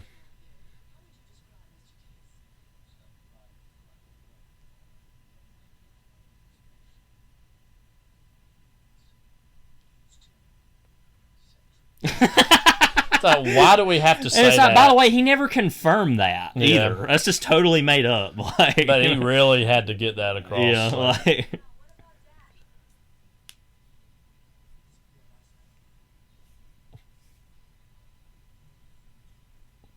Who cares? Like, yeah, you is. No, you ain't. Miguel. Yeah, like you said, he's knockoff Keanu Reeves / Johnny Depp, basically. Jonathan Depp, excuse me.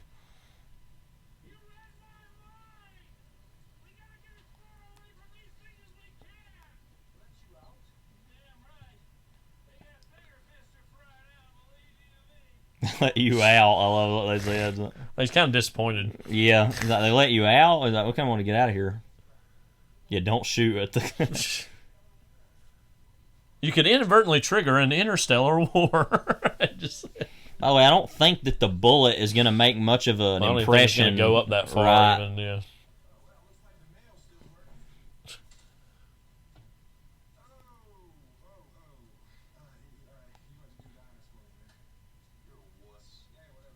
I forgot he's in this. Yeah.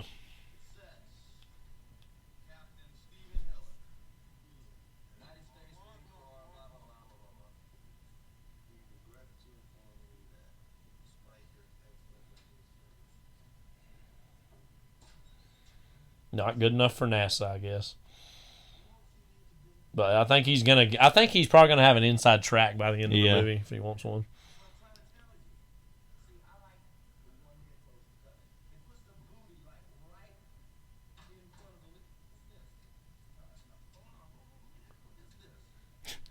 Now again, Roland Emmerich, I know himself is gay. This feels like a, I won't say very homophobic moment, but like it is like, I don't know, like you know, it is a randomly gay panic joke. Yeah, like, yeah. It's slightly funny only in the sense that like that guy would come up and think, "Oh, the world's ending," and they've got to get it off their chest. You know, it's just, that's the only real funny thing about it. But it's like, yeah, it's kind of weird for him to make that joke because, like, yeah. Meanwhile, yeah, it's fascinating to see how people are spending their time in Earth's final days here. Nobody's people watching TV instead of her.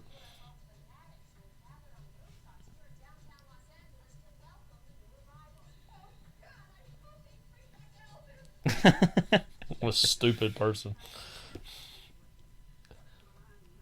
I wonder what they would think of Elvis music. They would just be like, destroy Elvis. Like, Entertainment Tonight.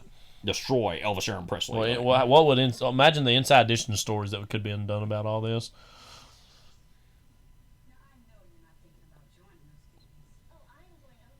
Imagine all the questions Lisa Guerrero could have asked, like, you know, why are you here? And she like points it at and it just blasts her. But not like a big one of those. She's like this charred corpse, like just pure skeleton. She's like, "Excuse me, you're not answering the question." Yeah, like, and she's not following them. Like, looks like the smoker that's dead in Beetlejuice. Right. Like, want a cigarette? And like, trying to cut down myself.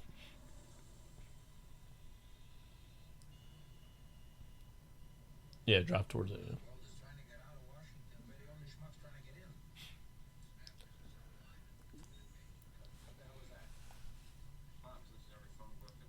They would probably realistically open up both lanes, and just do all four going that way, or however many. But yeah, probably.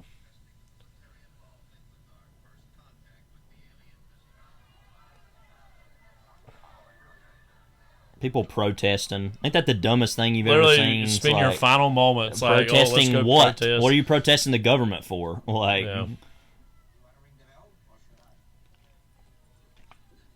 That was when you could still drive on Pennsylvania Avenue. Yeah.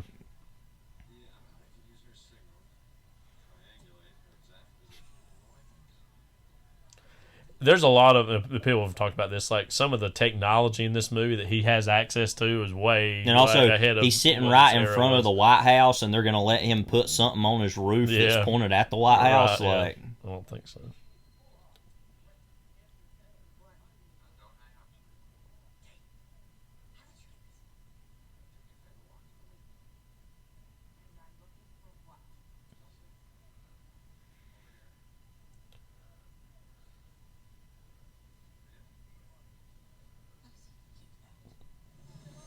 Like I said, I just love He that Judd drives Hirsch is there. just tagging along. Just like, I ain't got nowhere How many else to go. hours from New York is Washington? Like couple, 2-3 hours, something like that. Probably something like that. Let's see.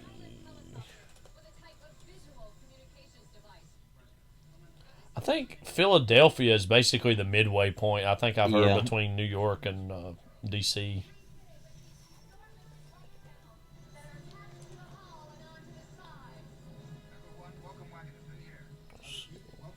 Welcome wagon.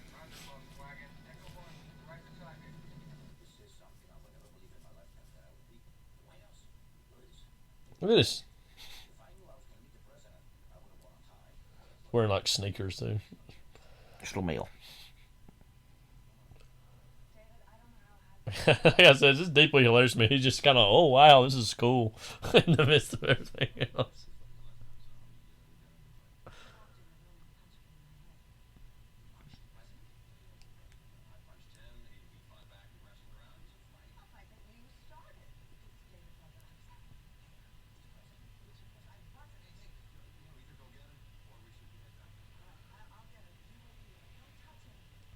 Don't touch anything in the Oval Office.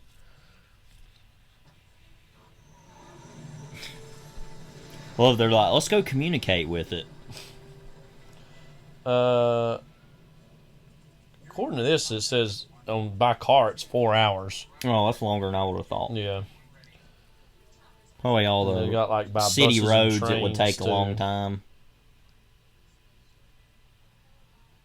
And it's got like a little airplane. It says like an hour and 7 minutes. I love he's like, oh man, like, you're leaving?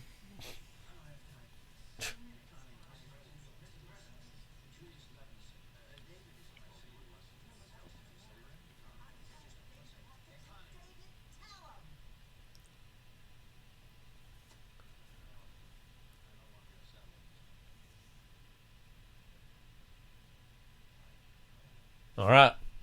I think it's funny that there's no other person that could know this already. Well, in the he government. is a brilliant scientist, apparently, but there'd be all these other yeah. people that work for the government that would know.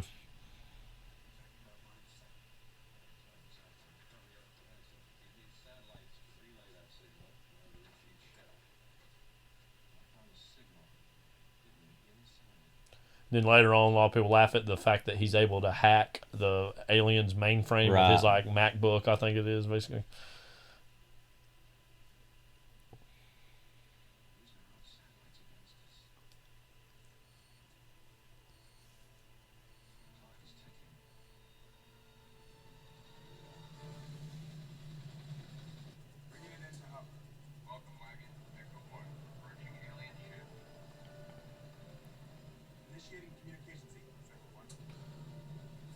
I'll flash some lights at him. Yeah.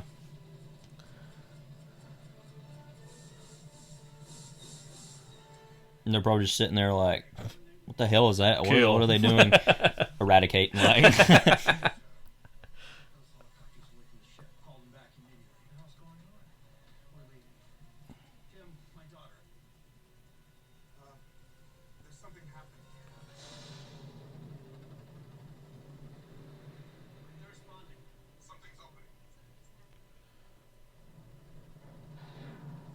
Something not good. Some kind of big ad blue light. Like that's what they say is a big ad blue light. It's not good. Oh, still using Hueys. That's your problem. Yeah. Oh man, take the Ben Franklin bus with you. Yeah, really. Like they didn't get the Washington portrait out this time. Oh well.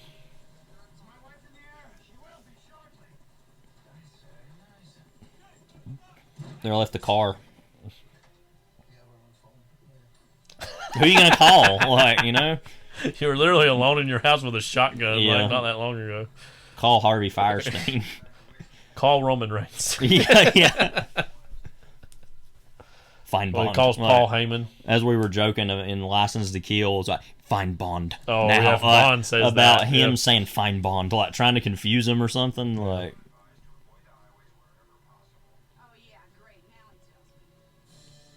I love the boy still got the gun, you know, Yeah. little toy gun.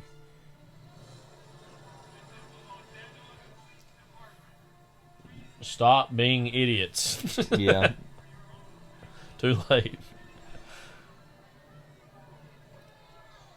You know, now there'd be all these people trying to take snaps and TikToks about. Please take me away. That. One of her last lines coming up is "pretty colors." Like, Yeah. Why do we gotta kill Harvey though? You know, like gotta get hold of my lawyer. Like, what ongoing legal situations has he got going on? He's got to get in touch with his lawyer. Well, who even knows that's his lawyer? It might be a psychiatrist. Yeah, might be. But earlier he was like, "Hey, forget my lawyer." Like,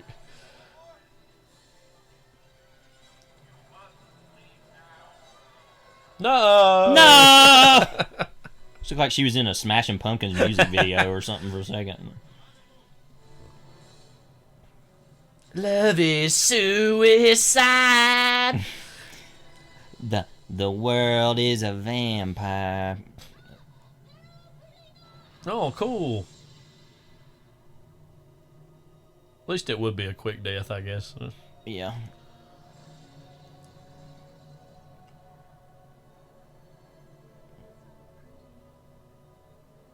That's what she said. Yeah. That's so pretty. Is that gonna blow up the Capitol Records building? Like, This is pretty low-key hilarious. I know it's awful that people die, but it's like, well, you know. Specifically that they die because they're so stupid. Like, that I wonder guy. if James Caan in Elf is still in there somewhere. You know, like, or Peter Dinklage, like, which he's visiting in that, but you know. Still, yeah, maybe he made a little house call. Or that one guy who just passed away that was in Barton Fink and played Ebert in Godzilla. Yeah. You know. Godzilla!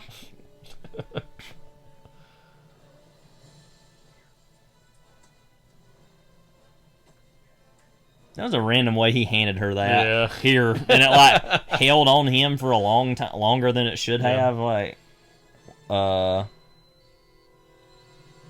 now this is pretty dumb. Where the plane outruns. Yeah.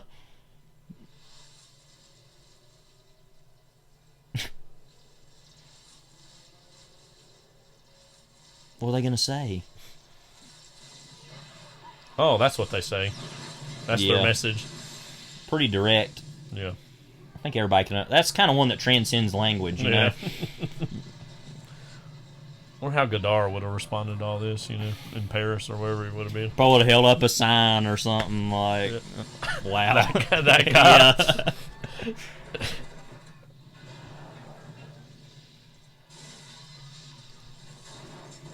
Like Terminator 2. Well, I was even just thinking about that. Obviously how graphic and incendiary that is. Yeah. This is much more like they blowed up. Yeah. No one knows. They just disappeared. Like, you know. That was another thing too. I was thinking about the disaster imagery of this in contrast with his moment. Yeah. Oh crap. He is dead. It's like that guy you heard at the Edify conference. Big moment. Yeah. Who was on that, by the way? Basically just other support staff. Oh, okay. I guess it would have been because it already had the main president staff leave already. Now that guy also looked like Neil. But how kind of non-specific, and obviously it's a PG-13 movie, so there's only going to show so much. But in contrast to 9/11, how messy and real, obviously that real imagery was, you know, which is common in disaster movies.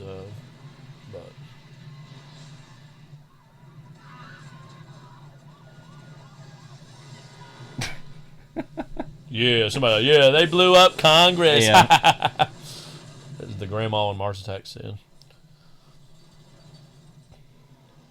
I was going to say they have to even go past where it even is like above them, like.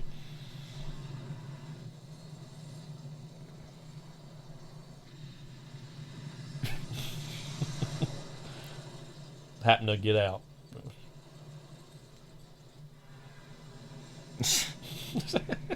It's not Washington D.C. looking, by the way, down below.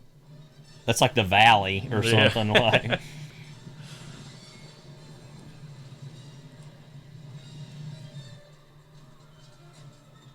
Got our dog moment coming up here in a little bit. Yeah. The kid just is oblivious. Oh, yeah. Boomer Sooner. Yeah. Boomer Sooner, baby. Yeah, don't worry about the car. The car insurance, I don't know if they're going to be around to cover it.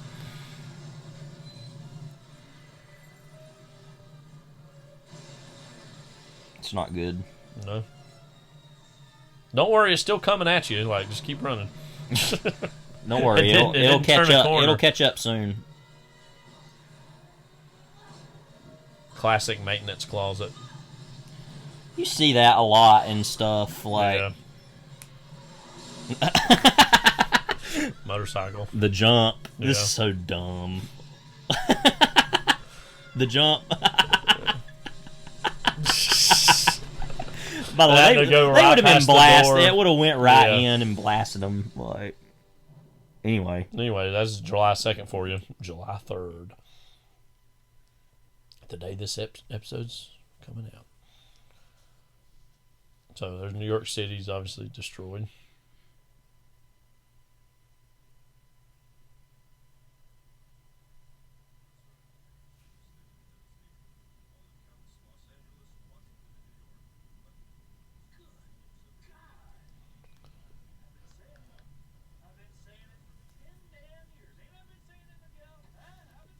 Well, just shut up. You're crazy.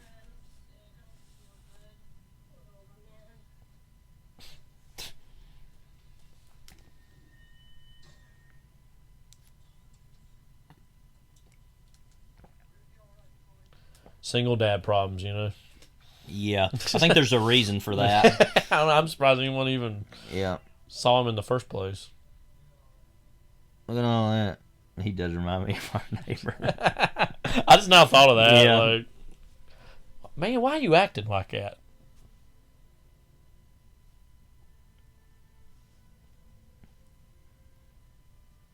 Yeah, it's been a tough run. Yeah.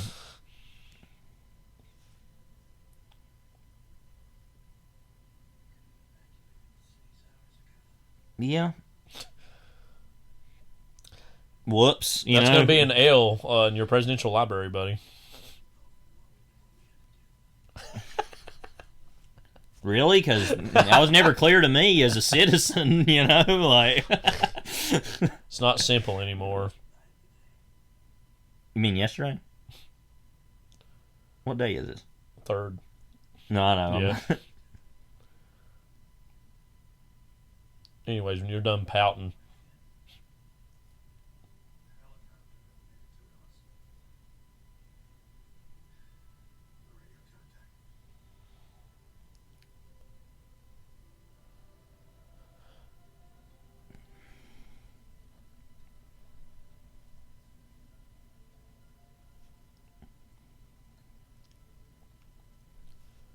Dylan. I wonder if he's named after Robert Zimmerman. Who was himself named after Dylan Thomas. Mm-hmm. That name, anyway, of Bob Dylan. Yeah.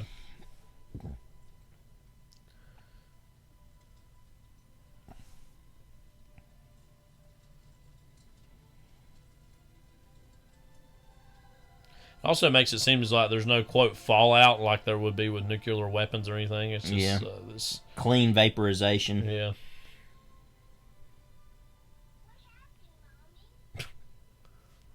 It's not, bro, shut up. Read the room. Kind of like a neutron bomb. Yeah.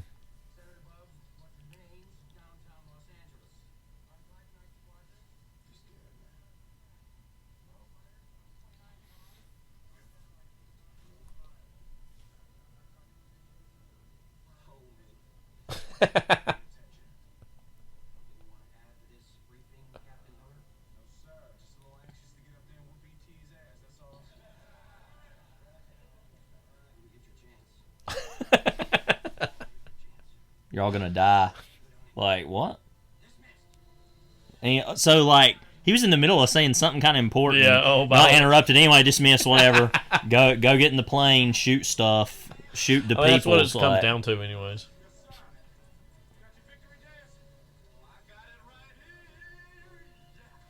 What? What's up with his voice, by the way? Yeah.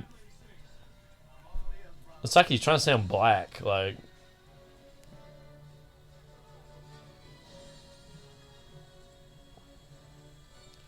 Raven's his call sign.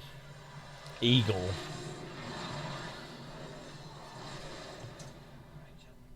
What about Dodo? Who's got that one?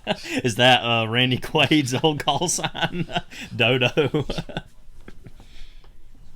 Really? That's interesting. For intelligence, me at the end of every school year, for intelligence, we're looking at a total loss. Yeah, we just heard this last week on the news. They said that reading and math scores are at their lowest nationwide since the 1970s. And I'm like, yeah, I mean... Wow, this, I'm guessing, is a post-COVID impact still. So you were right. What's this? What is he doing? It's a very dated reference. Obviously, a lot of people don't remember Jesse Jackson as much anymore. He was big in politics, especially in the 80s and before. But that's what Jesse Jackson was talking about. I mean, Sinbad should have been in this somewhere. Oh my God! It should have just been the Harry Connick Jr. role. Yeah. Or even been Randy Quaid. Oh, that would have been way better. Or like Randy Quaid's friend they go pick up. Is also crazy. Right. Yeah. He also got abducted. Smith? Don't do that. No, he's the lead. They say that and he shoots one at himself. Like heat seeking and goes up and goes back down, like hits him.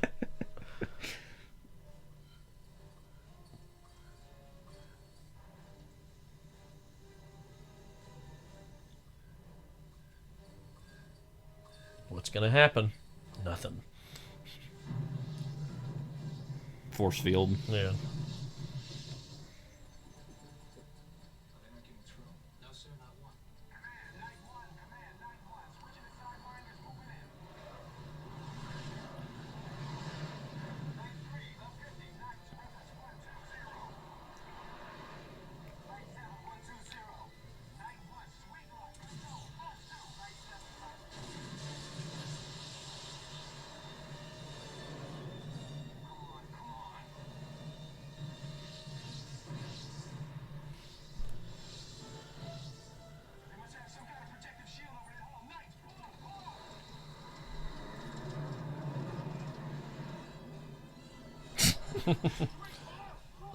Yeah, anyways, if they would have finished that meeting, maybe they would have had a better idea of what to do after Thanks this a point. lot, Will Smith. Yeah.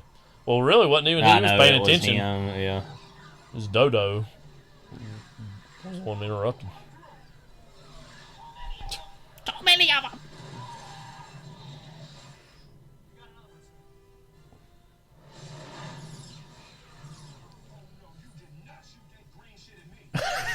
Wow. Tarantino when he decided not to make Green Lantern. You hear there's this whole Tarantino live thing they're doing in London, some like play or one-man show thing. People saying it's totally, well, no, it's not him. I don't think it's him. It's like somebody else doing it.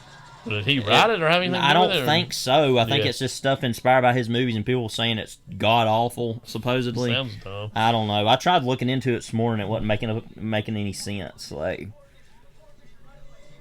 look at that. Yeah, Really not madness.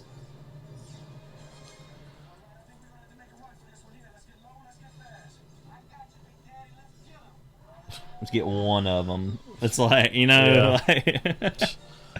Meanwhile, LA's there all of a sudden, like... Battle Los Angeles.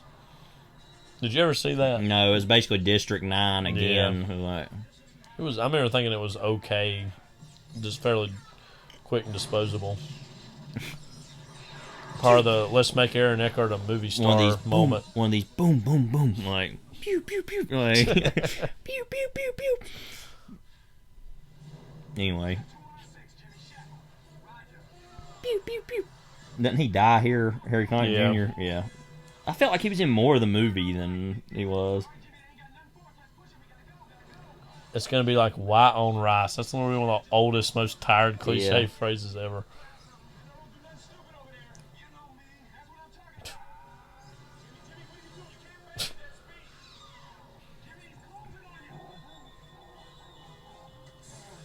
He's the movie's Biggs, you know. Mm-hmm. Well, he shouldn't have been around during COVID. Yeah. His face. He's just like he's duh. That's what lack of oxygen will do to you, or just being stupid in general. Was that? Wait, that looked like that guy that I know it couldn't have been him, but it looked like that guy that was one of Capone's brothers on. And was on in Boardwalk Empire, and then was.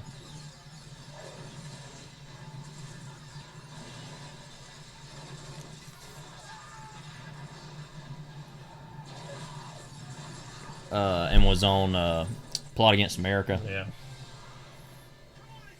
Kyle's least favorite show ever. Not at all. Yeah, I know. Well, you do that to me all the time. Yeah. So I think that your criticisms were valid. It's just. Well, I get what the point of the show is trying to say, and I respect that.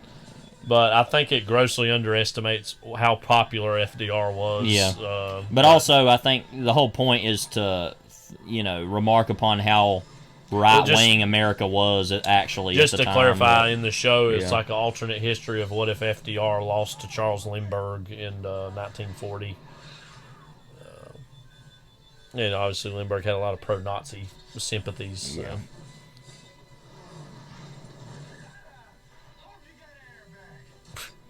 Like Radiohead.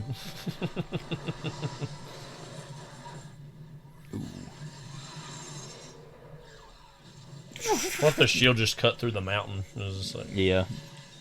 No, we gotta have that. No, do they have shields? Those little ships? Yeah, they did earlier. Okay, I wasn't paying attention. I would have broken his whole body way he hit. God save my little broken body. Ah! Ratso Rizzo. Or Rizzo the Rat, excuse me.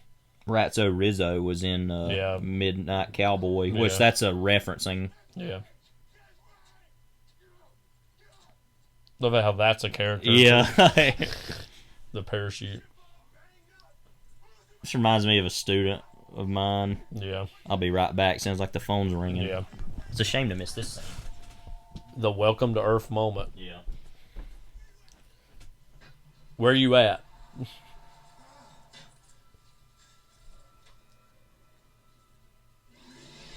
So as I said, they almost have this insect-like, very strange design. Welcome to Earth. Oh, did it just happen? Yeah. That's a shame. Who was it? Spam risk. Oh. Again. Spam risk. They call me more than anybody. They're my only friend.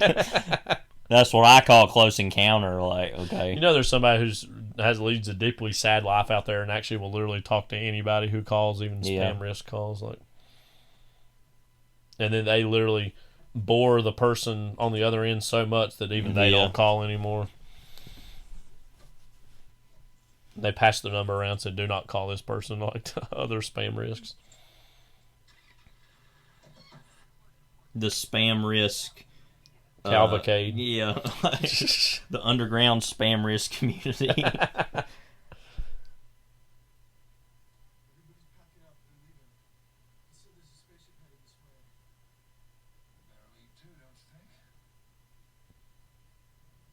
No, I think we should stay. Meet up with Robin Williams and RV.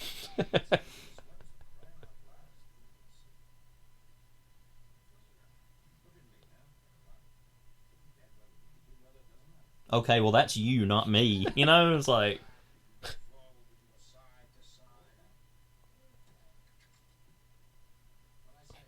I feel like random. I'm a tough guy. It don't matter to me.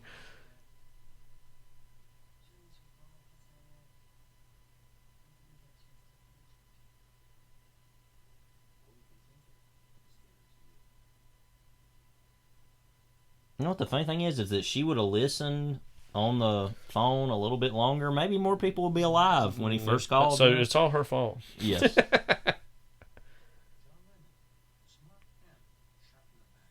I'm not gonna bring that up. But okay. On Kimberly Umpen's birthday, no less. Like, yeah, it was on our mother's 14th birthday.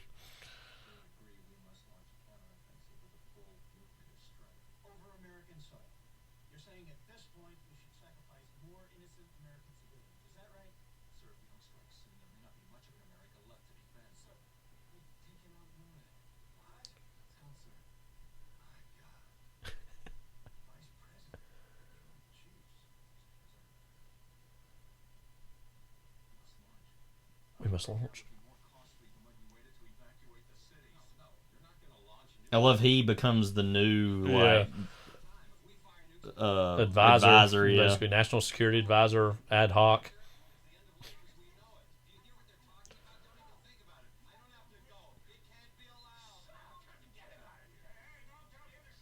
Like I said, he's just like, I'm his dad, by the way. So you shut up, the sec def.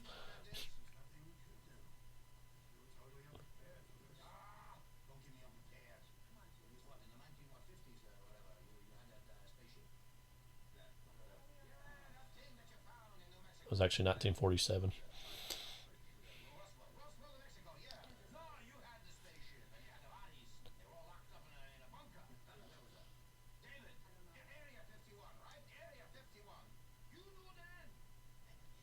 And you did nothing.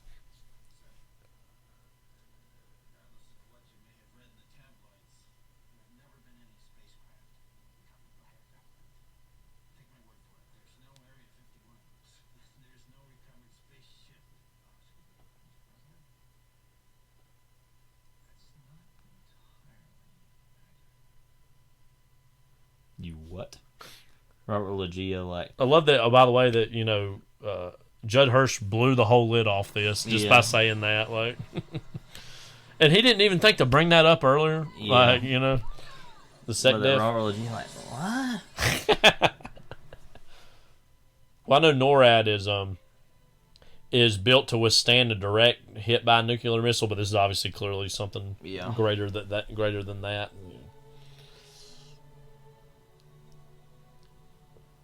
But it's still something that you can still outrun with your plane. You know? So the survivors.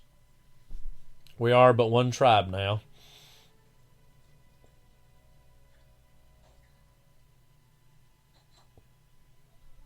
Oh, there's the First Lady, by the way. Yeah.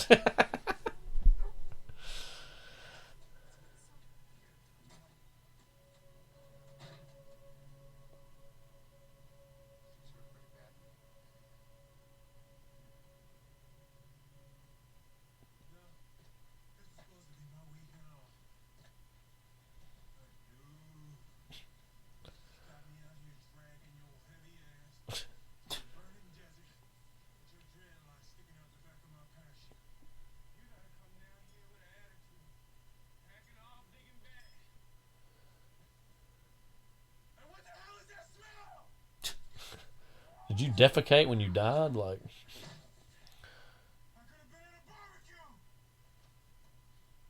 man, poor him.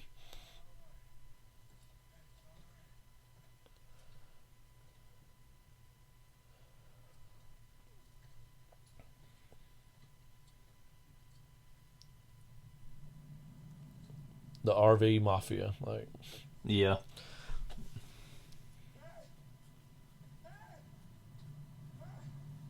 It's like Utah or something. It had to be, yeah, somewhere out west.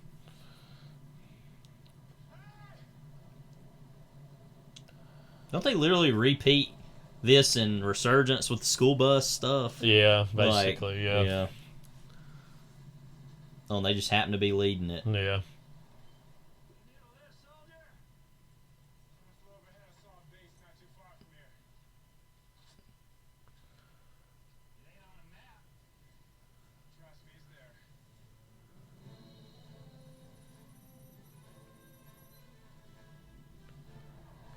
meet up. Mm-hmm. Or actually, all maybe our it's principals. Nevada or near there. The non-Baldwin brother here.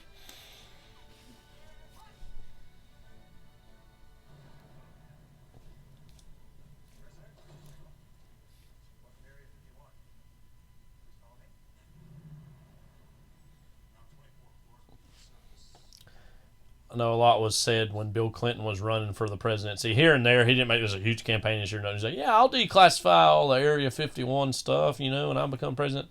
And then he did, and he never said much about it after that, which I'm not some big conspiracy theorist necessarily about it, but that's funny to me. Well, I've never thought there's much to that other than that's just military tests, intelligence. Well, that was in the early 90s, right after Yeah. the JFK stuff. It was Right. like there was all this push to declassify all these government documents in general across the board.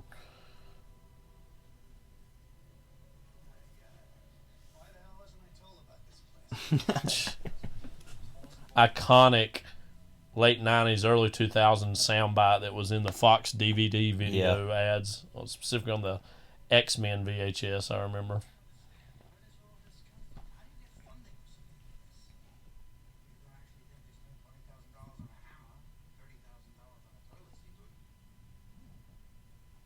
Well, he's an expert on all that. Freak. This has been right after he would have been Data in Next Gen. Those movies, some of those movies were still being aired by then.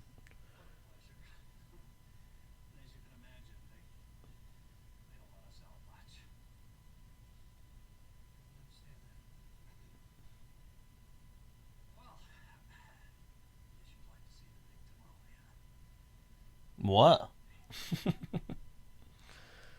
Now I've got a cookbook. I'm fine. Like, seeing is believing. Like, never forget when Justin Bieber said that Anne Frank would have been a believer when he visited her home. Because apparently he went through her home, which is like a museum, and he said something like, apparently she was a big fan of pop culture. I just knew she would have been a believer. Big fan of pop culture, noted fan of pop culture, Anne Frank. Like, what? Sometimes you just need to shut up and take in and respect something. You don't got to have some big stupid thing like that. I will say, I think he did that out of idiotic, being benign mostly. Yeah. But it's just shut up, like.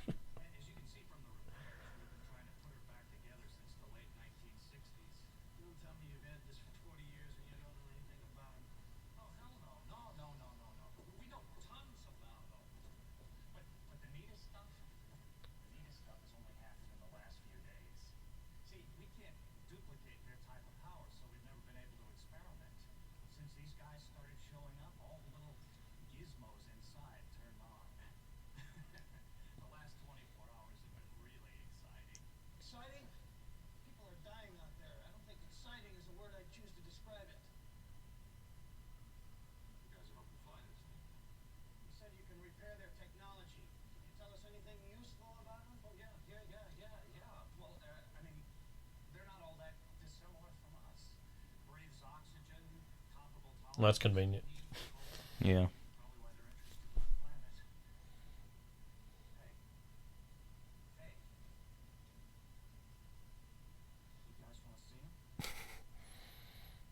He drops his draws like, I am one of them.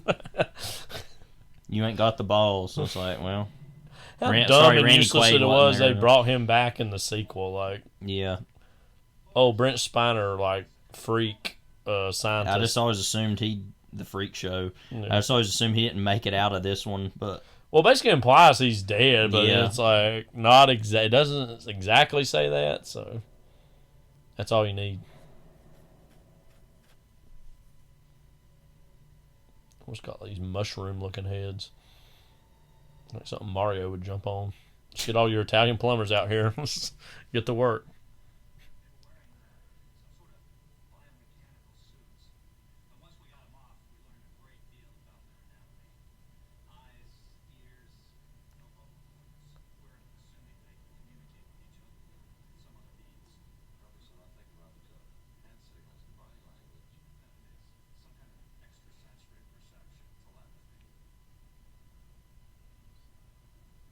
So.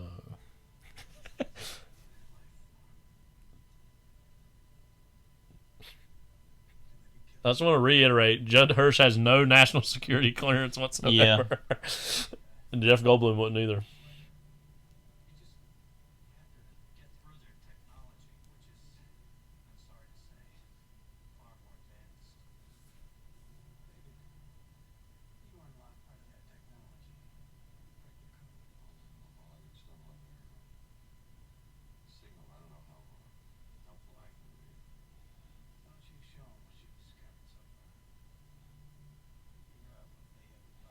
So I figured out in like 30, 40 minute span this thing that y'all been studying for years and don't know.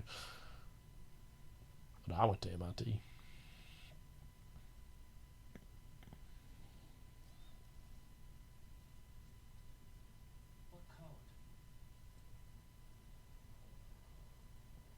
Now, y'all let us in, you hear?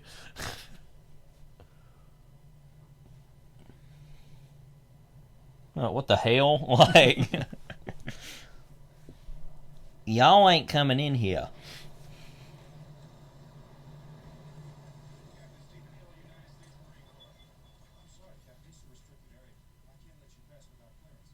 That was like Fred Ward's brother. Yeah.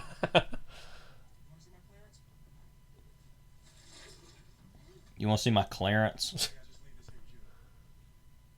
No, you're still not going to be let in, you know? Like, they would immediately just, requisition the vehicle, take it in, and you stay out here.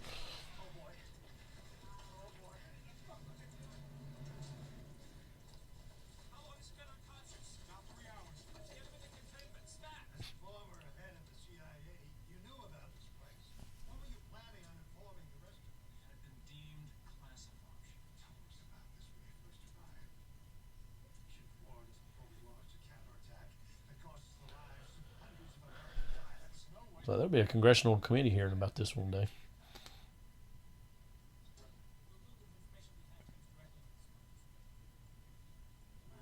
The little bit of info we have, like Atlanta was blown up. You can see there. So Firestein's mother is dead. Yeah, because that's where she was born.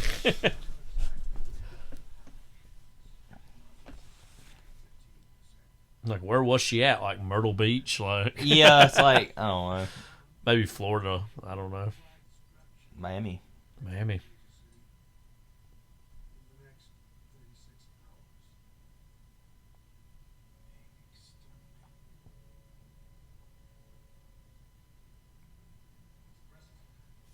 Big thought. That's kind of presidential kind of thought you don't get nowadays. Yeah. From Joseph Robinette Biden. Robinette, like.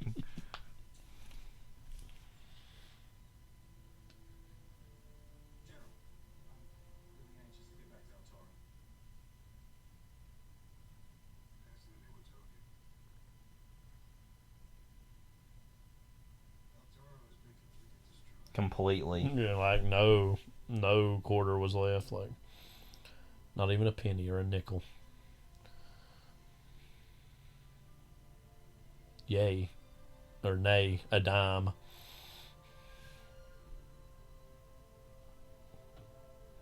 But don't worry, your baby mama and son happened to find the first lady. Yeah.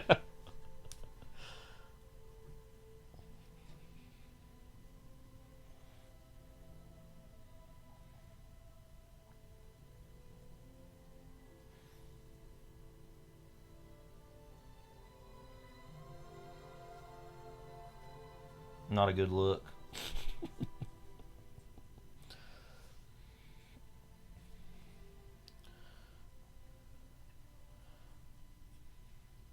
Instead of thanks Obama, and this would be thanks Whitmore.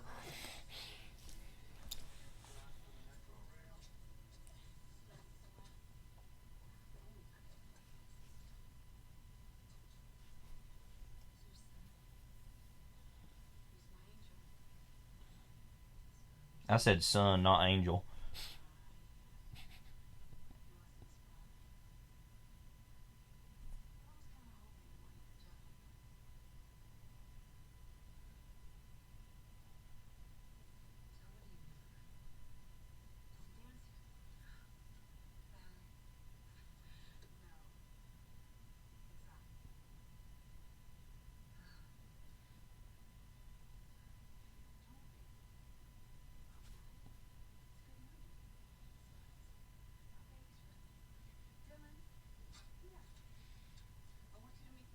Bring your strap. Once you meet the first lady. What, Eve? No, never mind. Like, go sit back over there with the dog. Like, okay. Oh, this guy. Yeah. In the 50th highest grossing movie of the 90s, also Seven. Yeah. Don't forget. But we always Saving quote his. Private Ryan. Well, also Pearl Harbor. Yeah. I'm gonna die. Tee-hee, you know. Yeah. Best part is he doesn't die. We didn't really mention Michael Bay at all as far as this era goes. His Yeah. movies were kind of getting on a bigger scale as the 90s went That's on. some tasty hoob right there. Mm-hmm. And Armageddon, which I've seen less than this, is very clearly in the wave after this, this kind of movie. And that movie also has space dementia.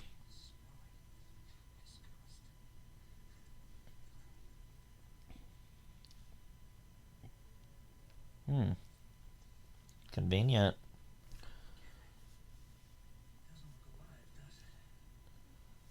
I kind of forgot they had these alien heads or skulls within the bodies Yeah. that the outside you can't even really look at or tell.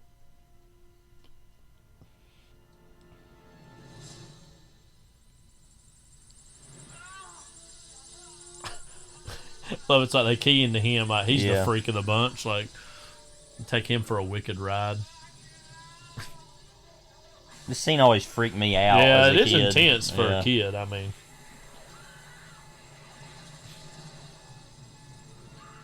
very similar in my memory to like the Spider-Man 2 scene with Doc Ock, coming to life and when he's getting operated on. John Landis in that. Yeah.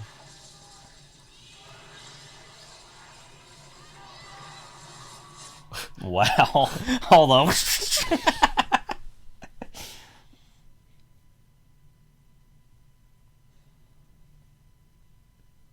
What's going on? Something going on here? Oh, everybody's dead. Like, what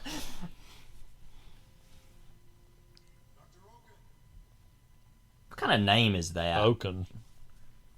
Fairy Tales in Oakham.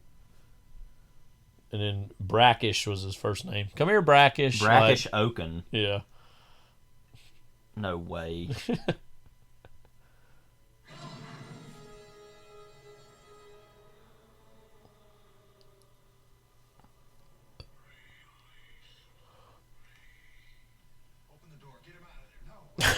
Are you kidding? Immediately, yeah. Like, stupid. Like, clearly not his voice, even, anyways.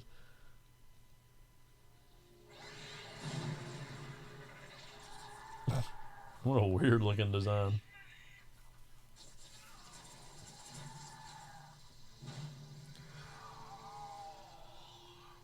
Like, they almost look like, curious. Let's talk to him.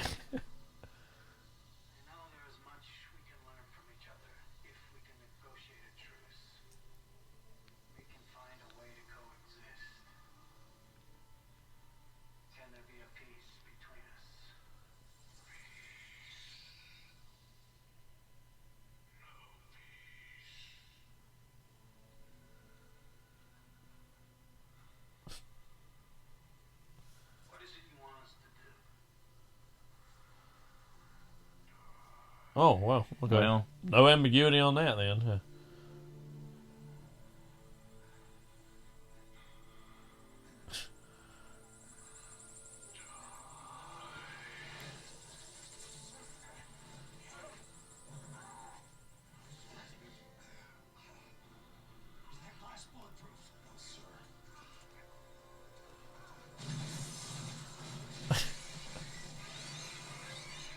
Like Robert Loggia, he's got the gun too. He takes that with. So yeah, Brett Spiner's definitely dead. No. Oh. He's dead. Like.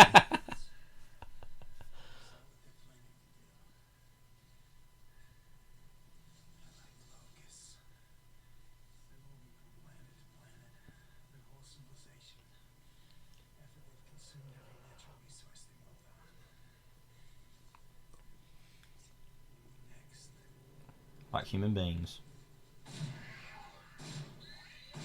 That's what Goldberg said. You're next.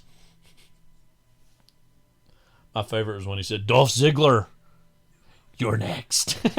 Nuke them.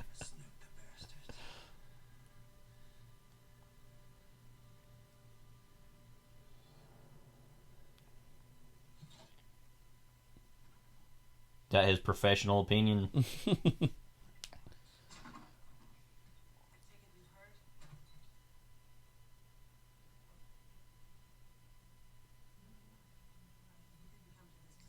Until the end of the world?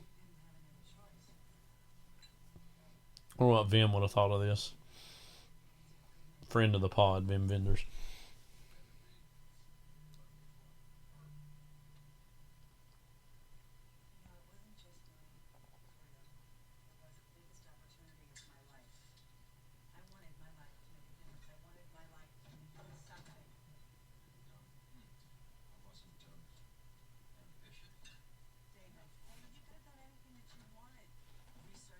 End up working with Harvey Firestein.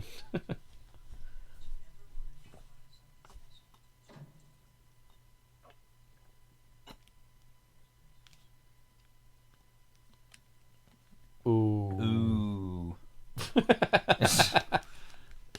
Brung the hammer down on that one. $20,000 hammer. Yeah, $20,000 hammer, $50,000 screwdriver, whatever he said. I want to give me a $50,000 screwdriver. Put this vodka and this orange juice together. It'd be worth that much now. How old is he now? Let's see. He is 88. Remember, he was really good in Ordinary People. Mm-hmm. He was a therapist in that. That was more in the Taxi days. Yeah.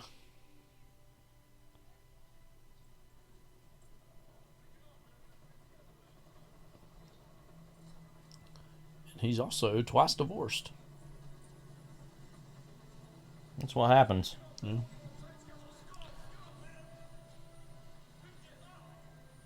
I'm going to sneak on this helicopter. I'll say happy birthday to Paul Thomas Anderson today. Oh, it's his birthday today on June 26th as we record this. Yeah.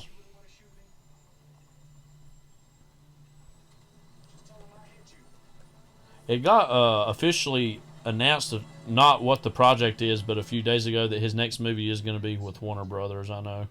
Mm-hmm.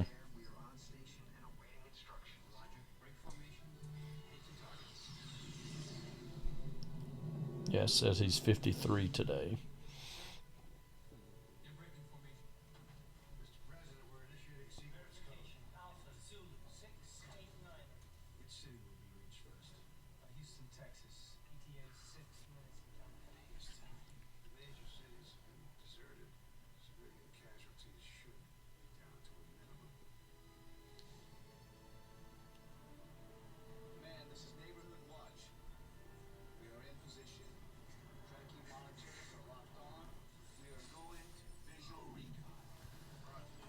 Cool.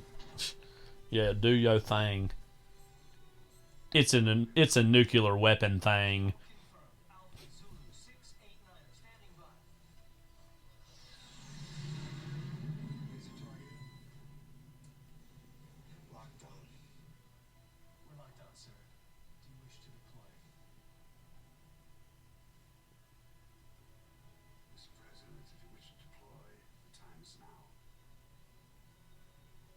Is he gonna do it? Is he gonna nuke him?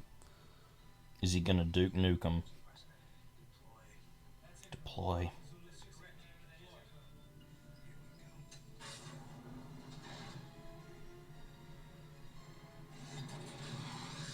Deploy reason. Where is that above? Houston, they said That's earlier. not good. No more Texans. No. Well, they weren't even a thing at this point. Or were they like the next year, I think? 97, wasn't it? Houston Texans football team? I think it was early 2000s. Oh, was it that late? Yeah, I think so, yeah.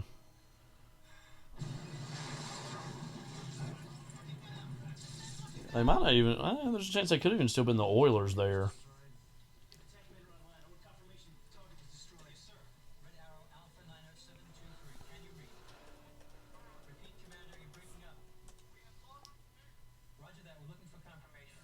Yeah, from 1960 to 1996. Before moving to Memphis to become the Houston Oilers for 2 seasons. And then moved to Nashville, I guess. Yeah.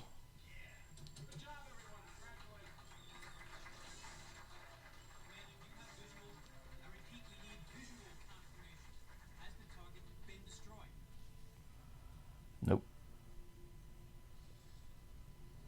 Sorry. Not good. Yeah, it's a problem.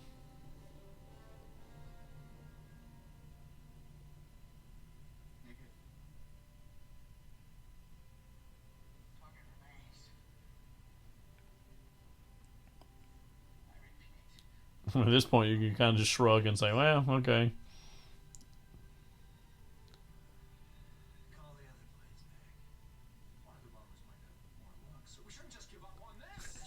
Such an idiot. Like,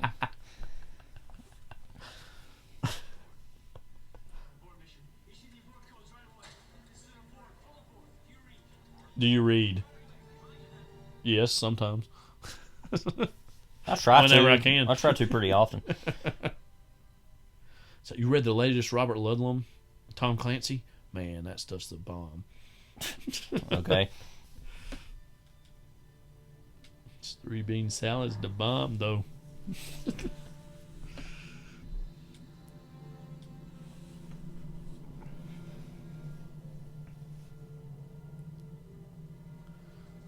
It was like, so Will Smith, he like tracked down his own wife, like.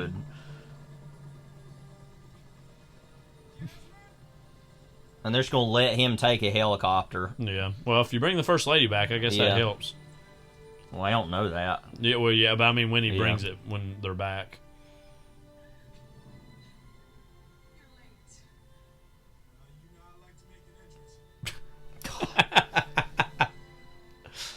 It's almost like he was reading a cue card. Yeah, Over there it's somewhere. like behind her back somewhere.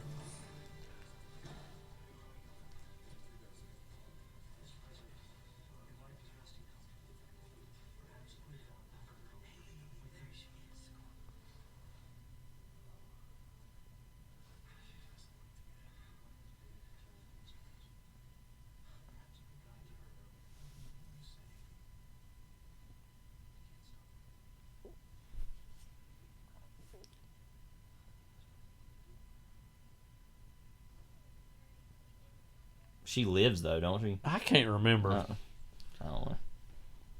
This whole plot of the movie is very scattershot to me.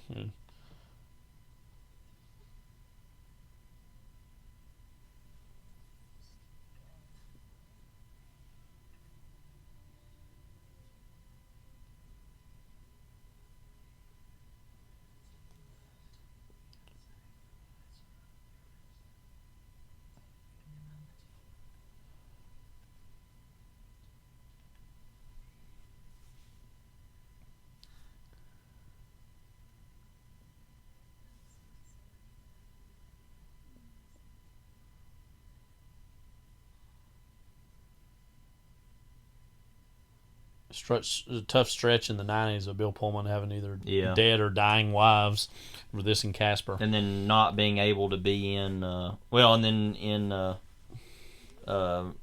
Lost Highway, too. Oh, yeah. And then just not being in the Thin Red Line, being cut out of that was its own. Oh, yeah. So I forgot, was he supposed to be in that? Yeah, I think they filmed some of him and they just cut him out. Yeah. Martin Sheen, too, that happened to, I think. Yeah, he had a lot more stuff. Mickey Rourke, obviously. But there at least exists some deleted scenes Viggo of Mortensen, that. I think, was also in it. Yeah. Cut out.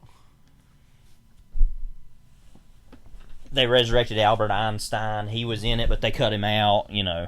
It's like, no, not good enough. Yeah.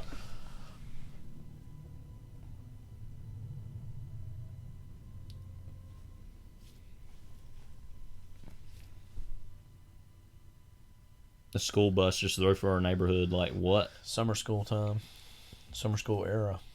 Yeah, that means we've got some lame brain in here. You know. Some dodo. Yeah. Or I wonder if they daycares in the summer, if they go and bring people to school. I don't know. Yeah. Trying to give a benefit of the doubt. You know, I don't know.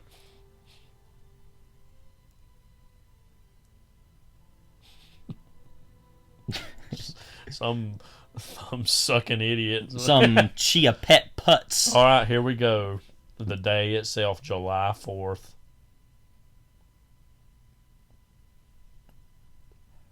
So Judd Hirsch is just allowed to walk freely. Yeah. Again, I want to reiterate through Area 51. Which, I mean, I'd let him, but... Oh, he's on the sauce. It's kind of hilarious to think of Jeff Goldblum acting drunk. Like, it's not somebody who you'd really see getting real mad like that.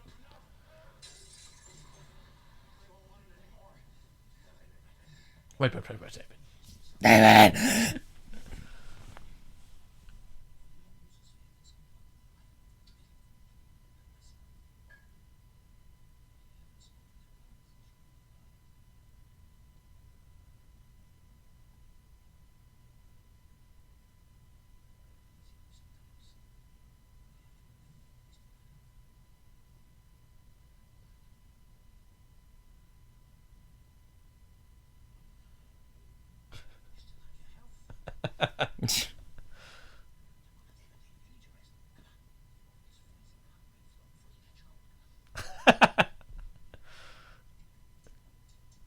What'd you just say?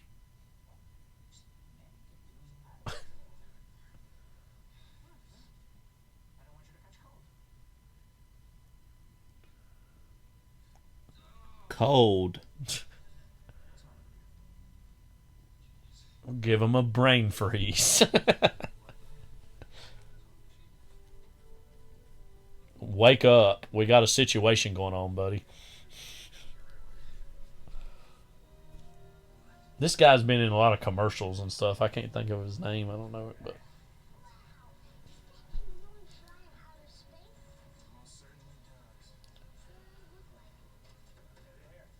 Shut up, you don't know. It's like, you don't know anything.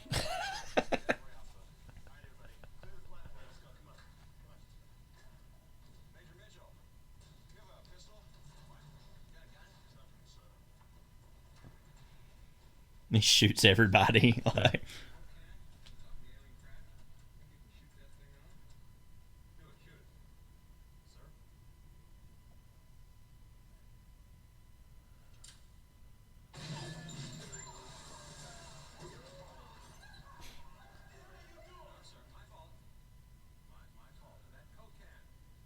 we gotta... It's that guy, intense looking guy that was behind Will Smith there. So we gotta lower the force field.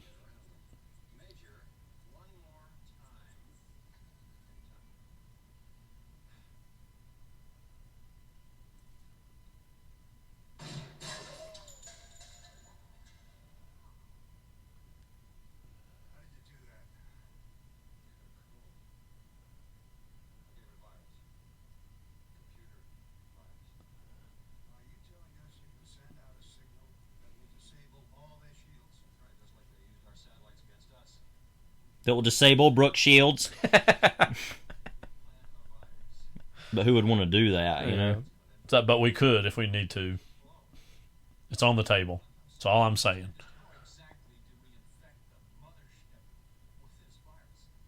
Send an email.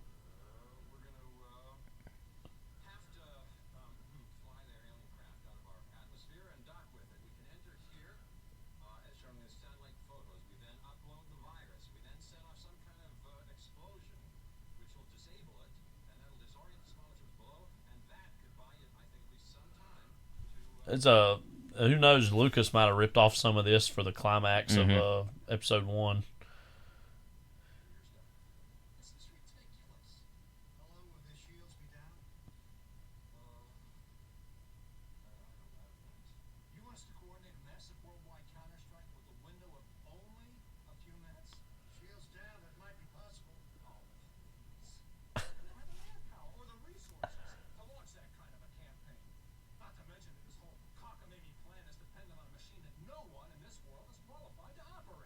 I am.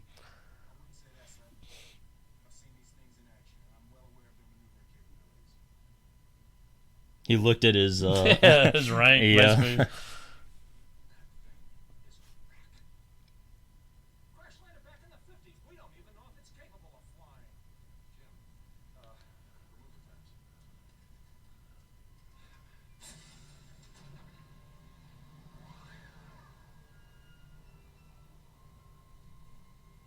that proves it. Yeah, Like classic Independence Day theme.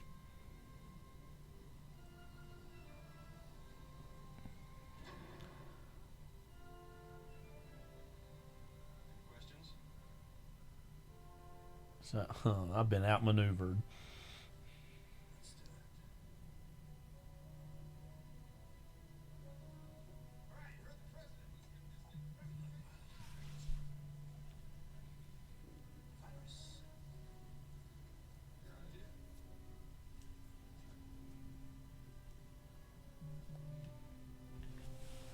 So who are you again? Oh, we're gonna be together, huh? Okay. Mm-hmm.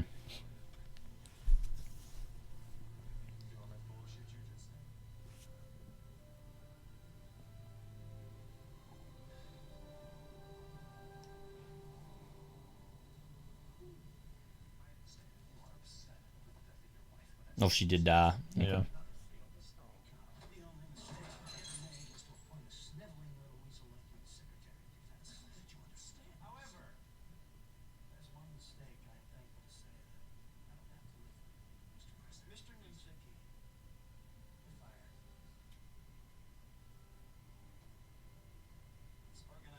Anyway. So is Lagia gonna be the new Sec Def, I guess? Mm-hmm.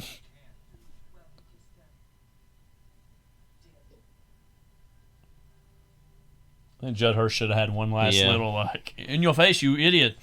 Leave the Your face, premises you- immediately. You smoke. Get out. All right, I'll be right back. I've got to go do a little chore. So this is where they're like, communicating with all the various other nations in the world about the coordinated strike. And implied there that might be the British in Iraq, and then here's Israelis.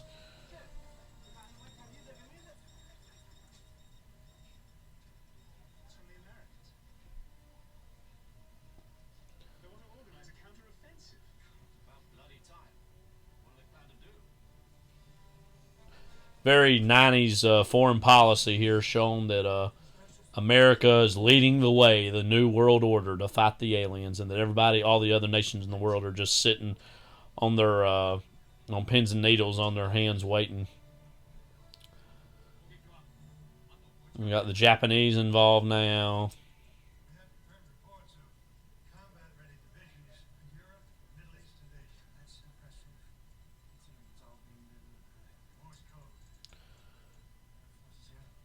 It was some years ago that I think Morse code was last formally used by the I think it was the French Navy or the French military, which obviously through most of the the 19th and early 20th century, Morse code was what dominated communications, pre-radio and telephones and everything else, telecommunications wise.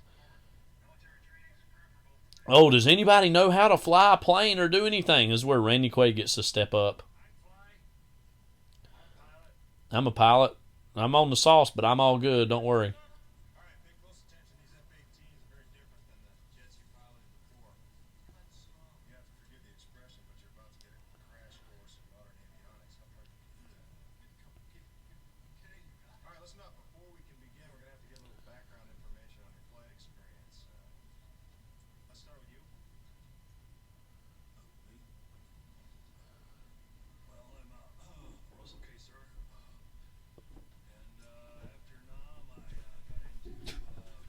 He gets to step up and be involved. He's not with the counteroffensive. stepdad. He's the dad that stepped up.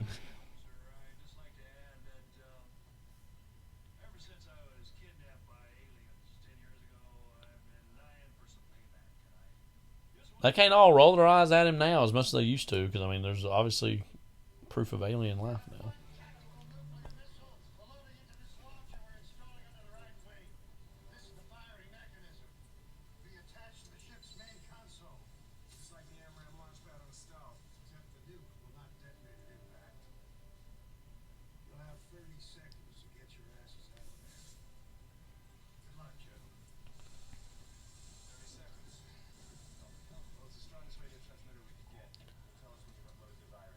It's like a big dildo. Yeah. Stupid.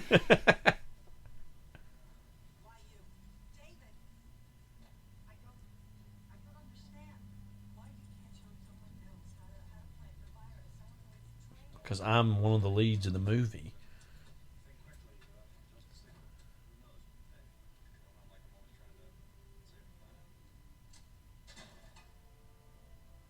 Nice. 90s recycling. Yeah. I'm not trying to bash recycling, by the way.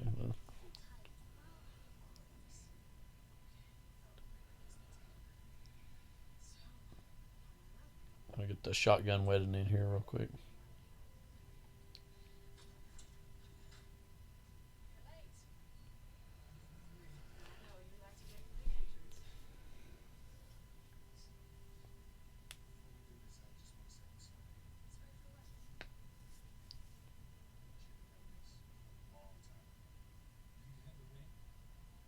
What's Ron Howard's dad? Clint Howard? Clint Howard. Yeah. Or, no, Clint's the brother, right? Oh, right.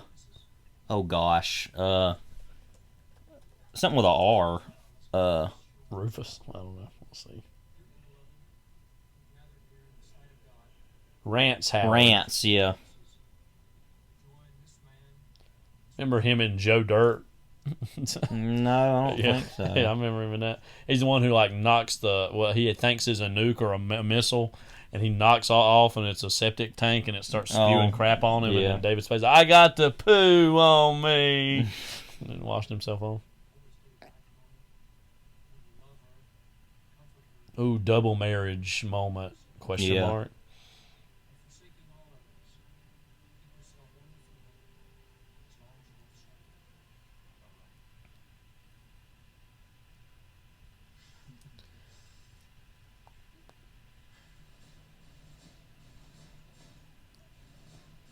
Pretty behaved little boy. You'd think in this movie he'd just be bouncing off the walls, total sociopath, like, you know. It's like he's a trained actor.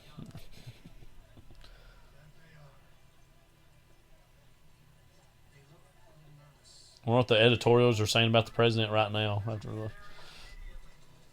what they said earlier.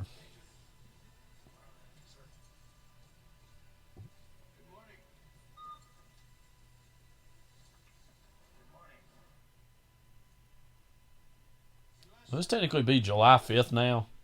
I don't know. Unless all that happened real early. Yeah, perhaps. The speech.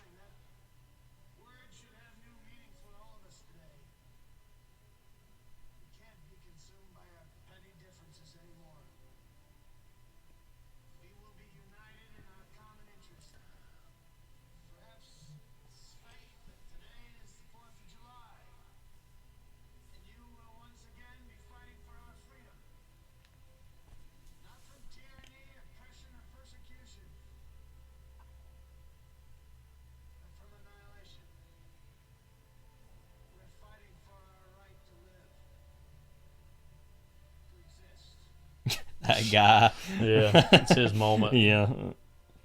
I'm a biker.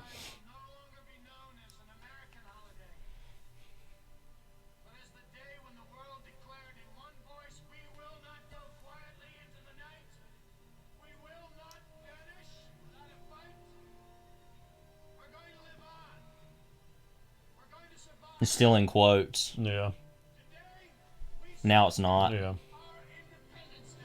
This guy who gives a salute here in a second. That guy. Yeah.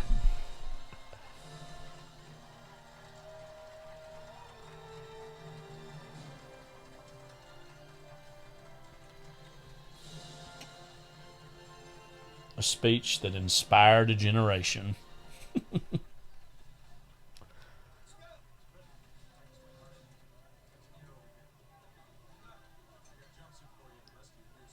So yeah, he pulls the Gene Hackman in behind enemy lines. I'm getting in and flying myself. Once again, like George Bush, like I was in the Air Force, the Texas Air National Guard.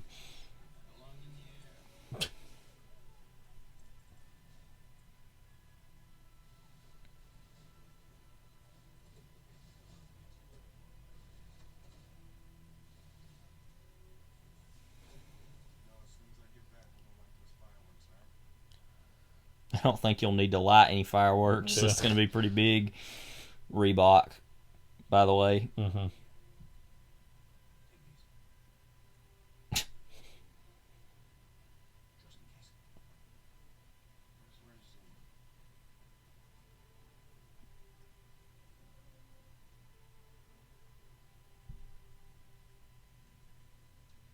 Talk to God. Like, okay.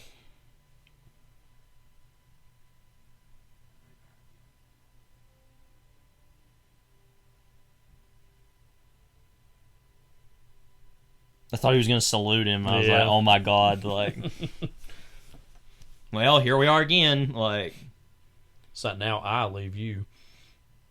I'm done with you. Like, for what? What, 60 minutes coming on? Takes you an hour and a half to watch 60 minutes. What are you, Dan Rather? What was it, 60 minutes? You're the Question King, huh?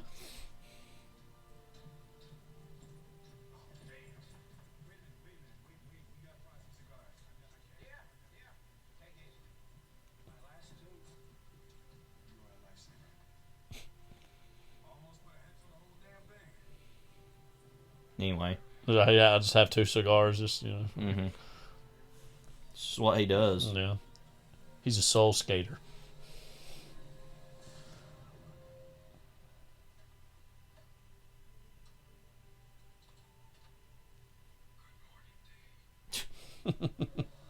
So random.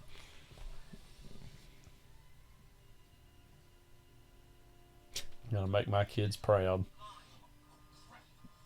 He was literally about to, before he even gets started, do that.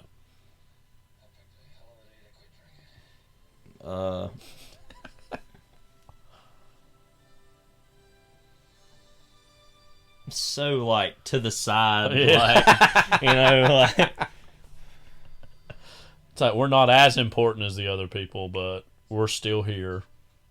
There are still real heroes, as the One Tough Cop trailer once told us.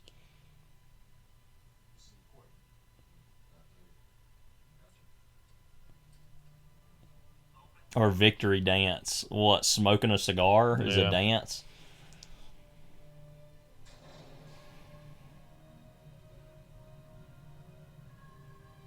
That guy just like sitting there like, this is a moment. Like, okay.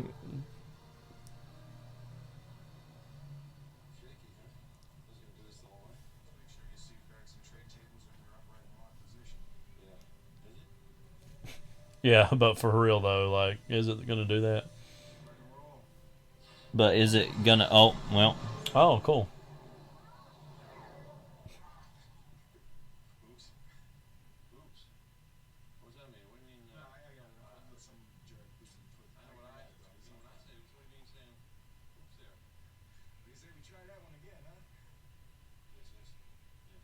Yes, yes.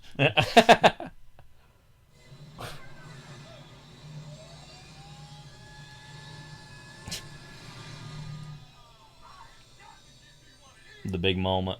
Mm-hmm.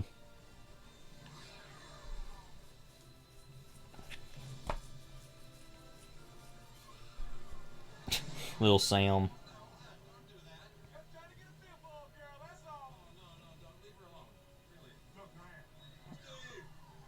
Steve! Zizou? What?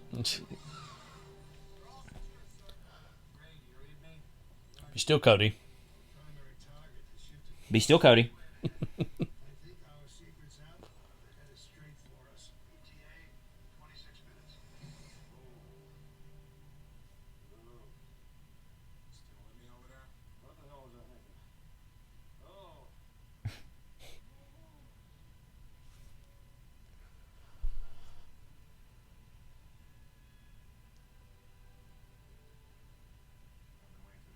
Welcome to Earth. Mm-hmm. Like, well, not exactly. Leaving Earth. Leaving Earth. Leaving Earth activate. Now leaving Earth activate.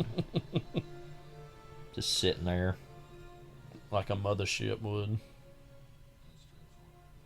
Yeah. That's what I was doing. Like,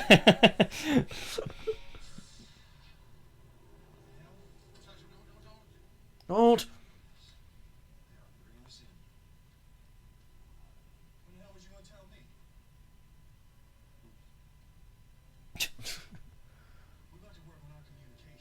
So your services are already no longer required. Yeah. At least for now, because it's got He'll need to get away. Got tractor beam.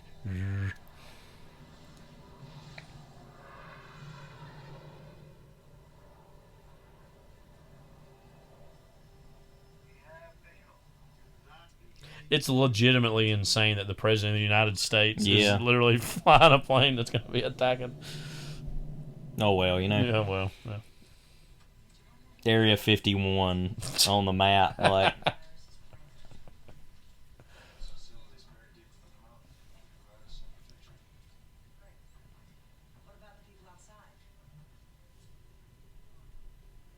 Oh yeah. Remember them?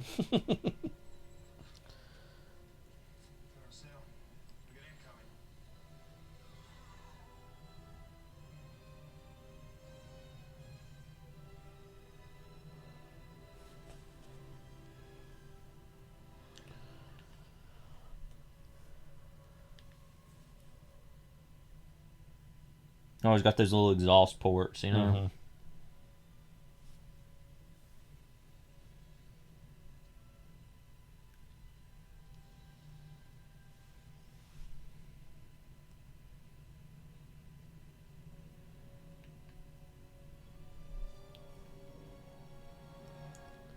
What's happening? You know, scary.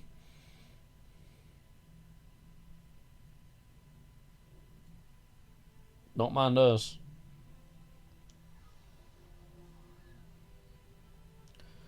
They're going to have 30 seconds to make it out of here.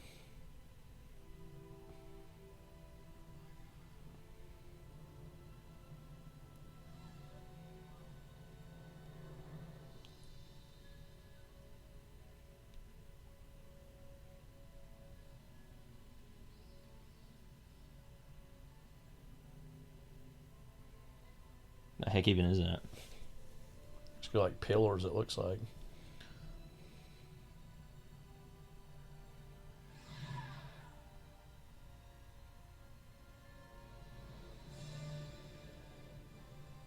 Very reminiscent to the climax of Return of the Jedi. Yeah.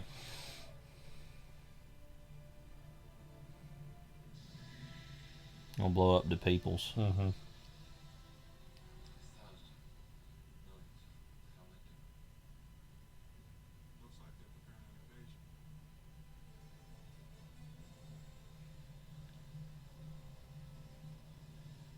Had the little look like, oh my god.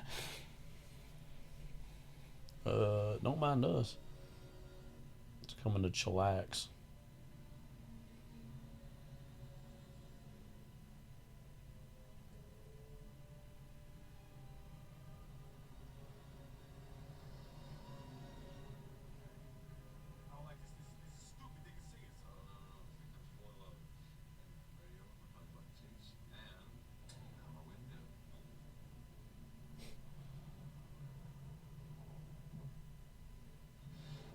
It's like a DJ. Yeah. Gonna spin a track. Bonus track.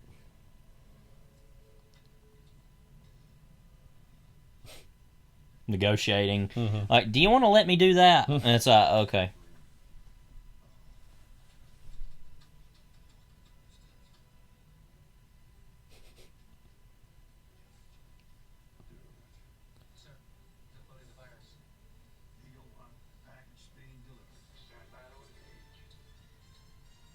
If he has a crappy little helmet on, yeah, compared to everybody else, like it's only fair. Yeah, because he's a crappy person. So he's a crappy little guy. Yeah. We didn't think about all this. You got to get in while you can. It's going to be an S-load of debris.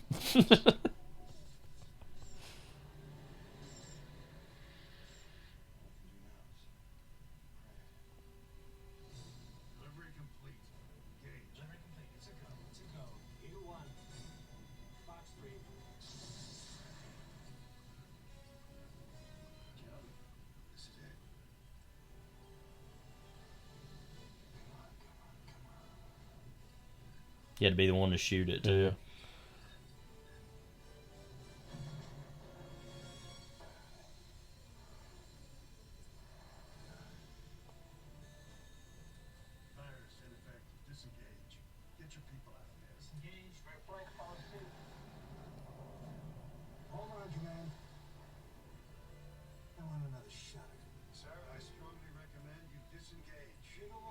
It's like when you wait too long for or you don't wait long enough for the Wi-Fi to reconnect. Right, and you got to try it again. Yeah.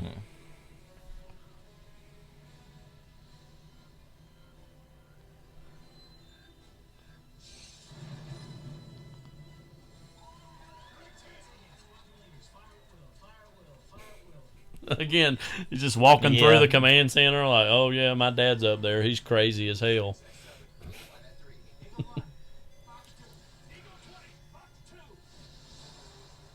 He's Eagle 20. I love like, he's 20th on the list on the call sheet. But remember, 7 is 50th. Yeah.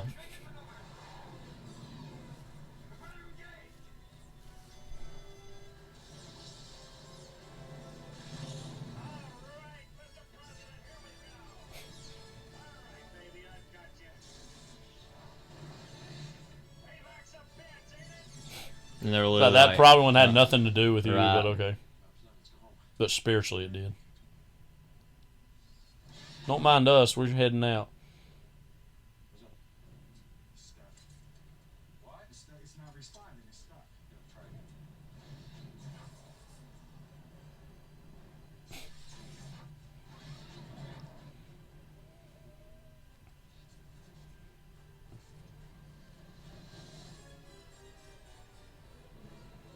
I love how lazily it flicked that too with its finger, just like, what's going on there? What's going on over there? Oh, we didn't get y'all in time. We didn't think about y'all being an open season. Sorry. Oh well. Must have slipped our minds.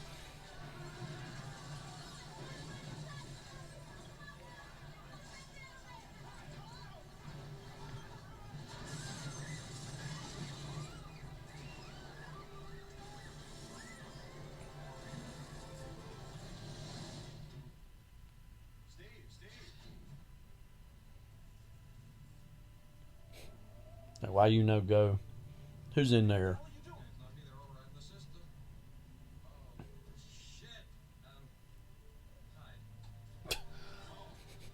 Let's just get real low. Yeah,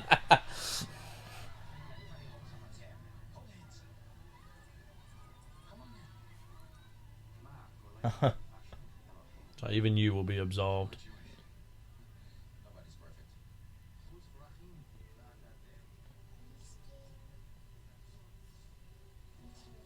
The dog's just chilling though. Yeah.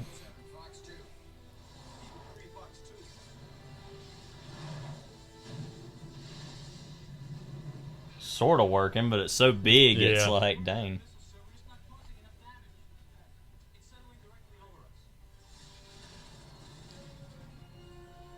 You say it's suddenly directly over us? I think you might have said it's heading. Yeah, right, but it's suddenly directly over us. Like, what?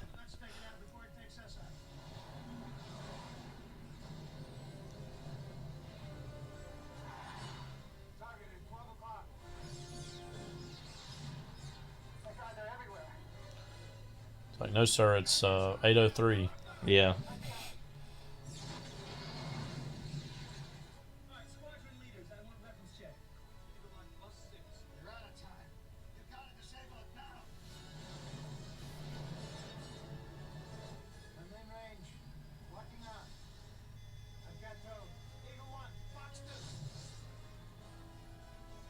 Of course, the president had to be the one to shoot the missile.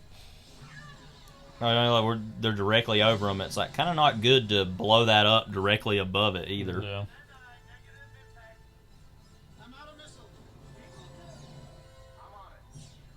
Not. No, you're gone, buddy.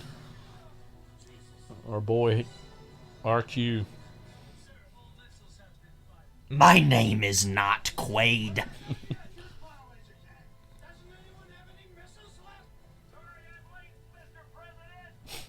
Literally out of smoke, like out of a pot haze, like.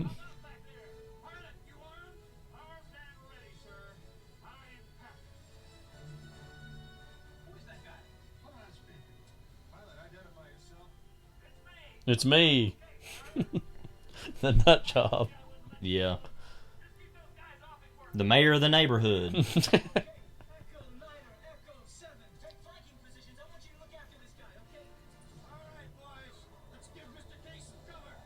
Even though I don't have any ammunitions, and I'm the president. And for some reason, they allowed me to do this. The dudes still have machine guns. Yeah.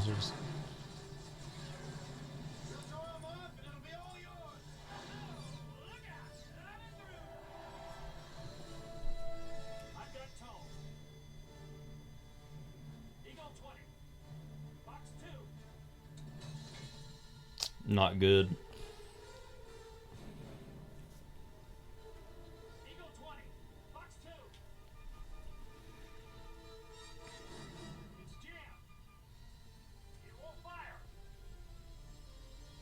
Oh no!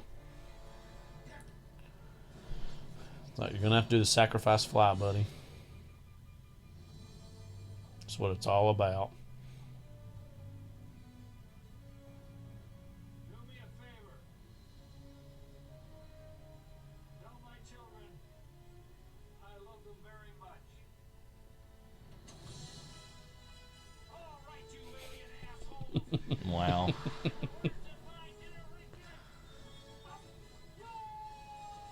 What?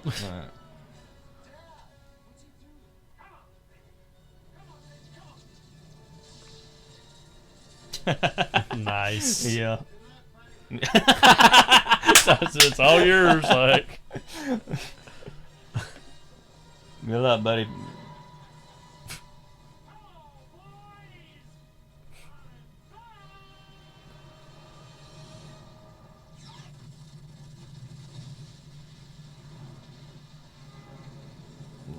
That would be a great way to go. Yeah. So you're kind of right above where everybody's at, though. So it's just gonna land and hit you, like, oh, but they're under the ground, like. No, they got away. Yeah.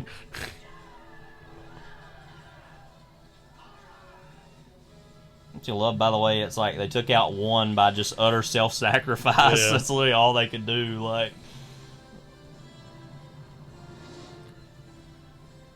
And then the other ones, oh yeah, we took them out too. It's like all the other ones is gonna show.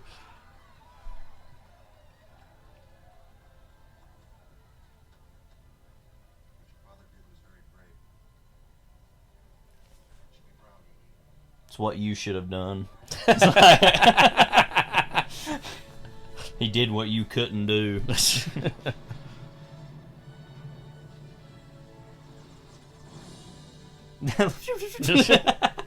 the cleanup. Yeah.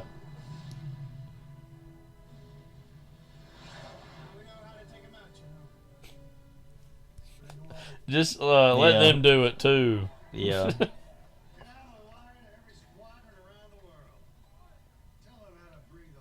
What, literally run yourself into it? Like... Alright, so you got to have one loose cannon crazy person. So when you're running low on missiles, make sure they have at least one, and then they're going to have to run right into the, when it opens up and then blow themselves up. That'd be the entire Australian military would want to do that, like, that's all I want to do. That's all I want. It's time we get to know each other. Yeah, like... Might as well light up. Smoke them if you got them, as they say. I lost mine. I forgot it wasn't a turd. I flushed it out of the airlock. Like,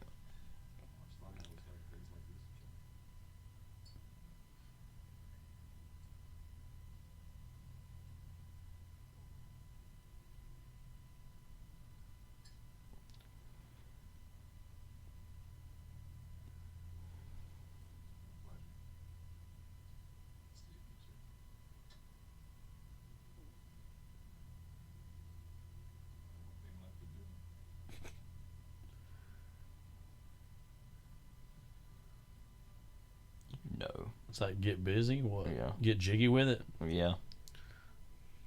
Put on the Millennium CD, like summertime, summertime.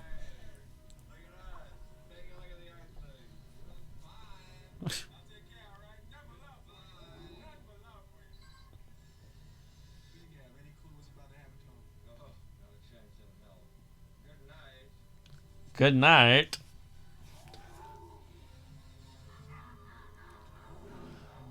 little parting message.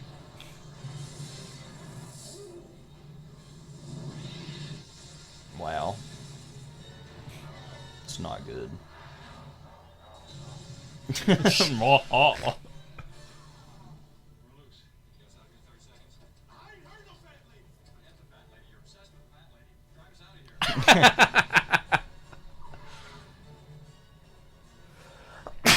me. Mushroom. Okay.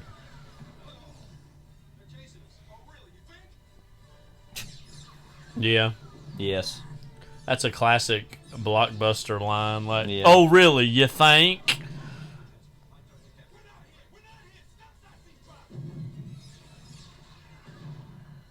Oh, also only 6 seconds passed between that time.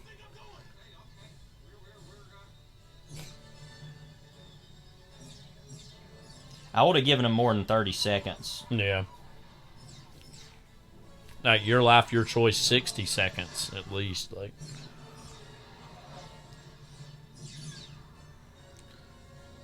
oh, one of those classic. Yeah. Like, give me the idol, I'll give you the whip. You know. Must go faster. Must go faster. Yeah.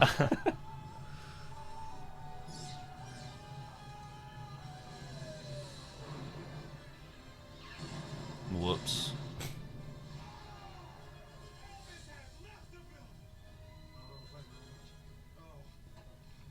That moment, like, Be fun if it, like, right when they got out, it was like 007. Like, yeah, like,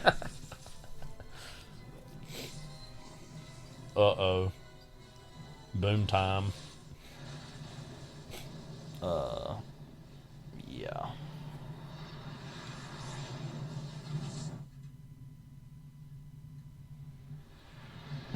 Once again, like, they'd be totally dead. You know, totally wastoid, yeah. Total toast. Well-matured toast. That is just hilarious, though, how all this ends on a wing and a prayer, literally. Yeah. Like, a guy had to kill himself, like, to get it done. Like, Then that guy with the he's prez. with him, yeah, like.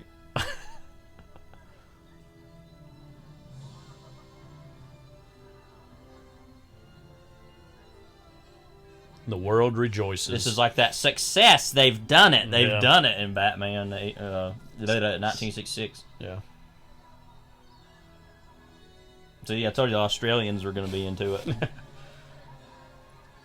It turns out they all do it, even though they only needed like one. Yeah, Like so you said. Australia's just gone. Like, Down Under has fallen. I swear that guy. Like Cracker Barrel has fallen. You know? Yeah. Mm-hmm.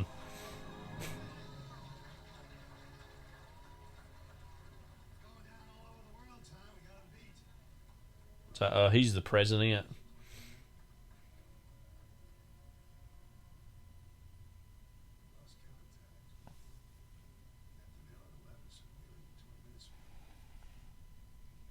It's laughable how Jewish they had to make his name Levinson. Yeah.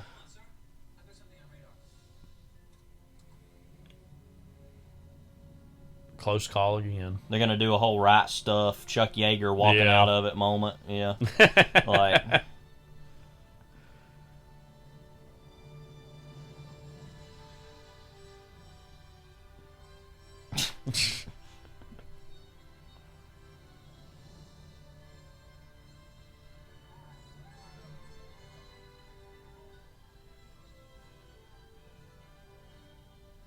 That swagger Goldblum's got.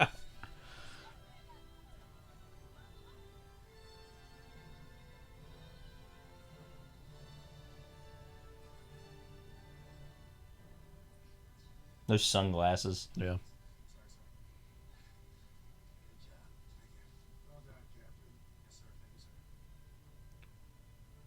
And yeah, you were all right. I'm gonna kill you now. He shoots him. And he's like, "You shacked up with me, baby." Like, he says something awful like, "My wife's gone the way of the dodo" or something. It's like, what? Like,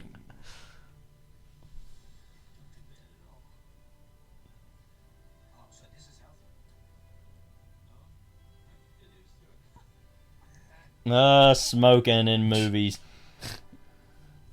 You can't do that now. unless you want to get that, like, you know, another knock by the MPA. They even took an A off.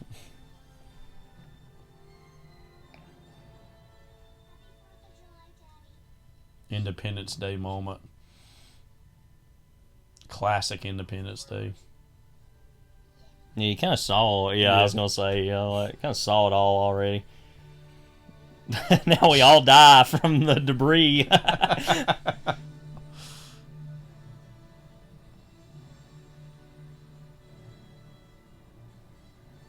a pretty good get to it ending. Just like, we're done. We don't know what the fallout would be, but. So there you go, Independence Day, written by Dean Devlin and Roland Emmerich. All right, we're going to have a quick pause on that. Yep. Put the kibosh on that. So how did that hold up for you after not having seen it for a while? It is what it is.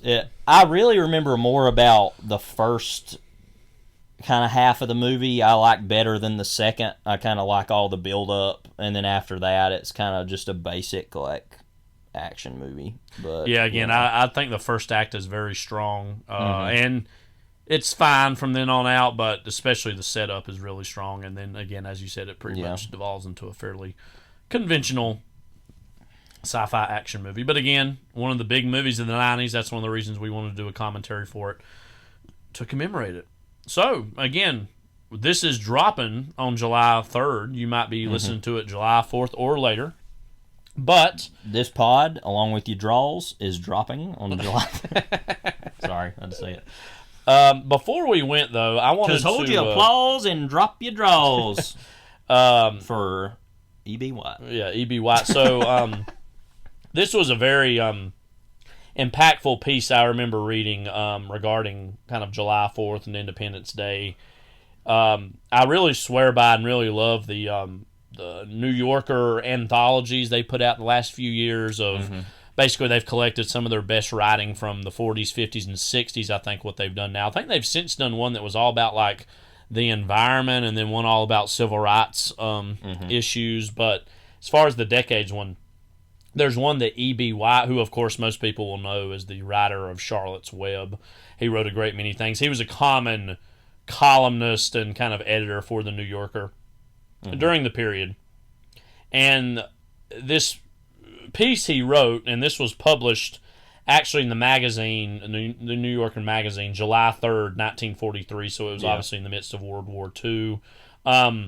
He writes about that he was written to by the War Board to come up with, quote, what the meaning of democracy is for him. And this is a very, to me, impactful piece.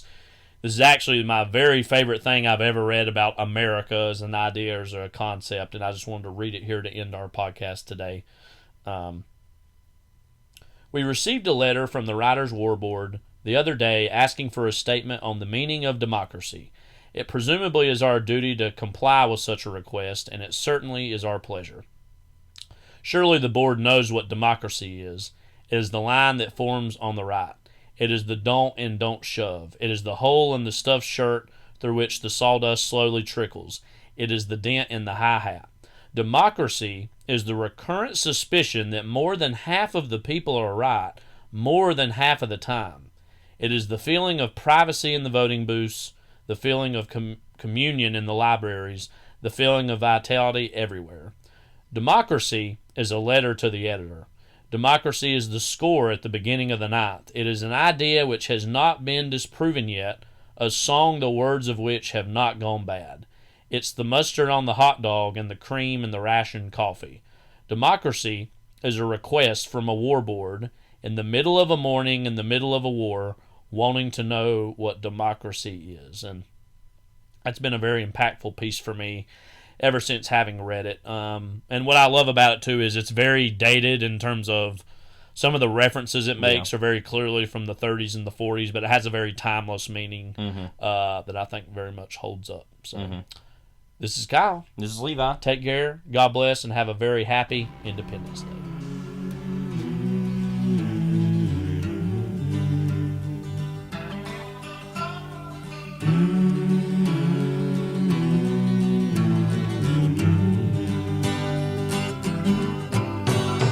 Let us be lovers, we'll marry our fortunes together.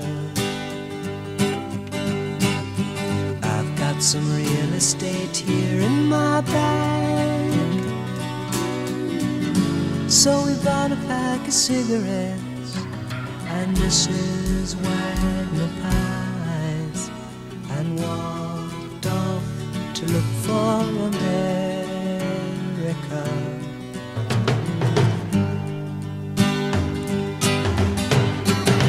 Kathy, I said as we boarded a Greyhound in Pittsburgh, Michigan seems like a dream to me now. It took me 4 days to hitchhike from Saginaw. I've come to look for America. Laughing on the bus, playing games with the faces. She said the man in the gabardine suit was a spy. I said be careful, his bow tie is really a camera.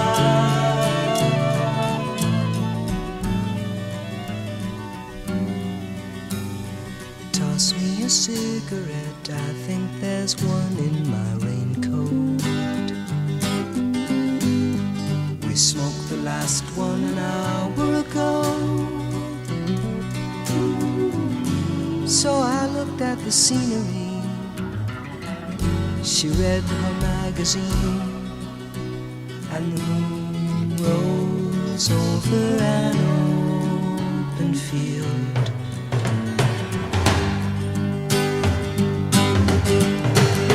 Kathy, I'm lost, I said, though I knew she was sleeping. I'm empty and aching, and I don't know why. Counting the cars on the New Jersey Turnpike, they've all come to look for a man.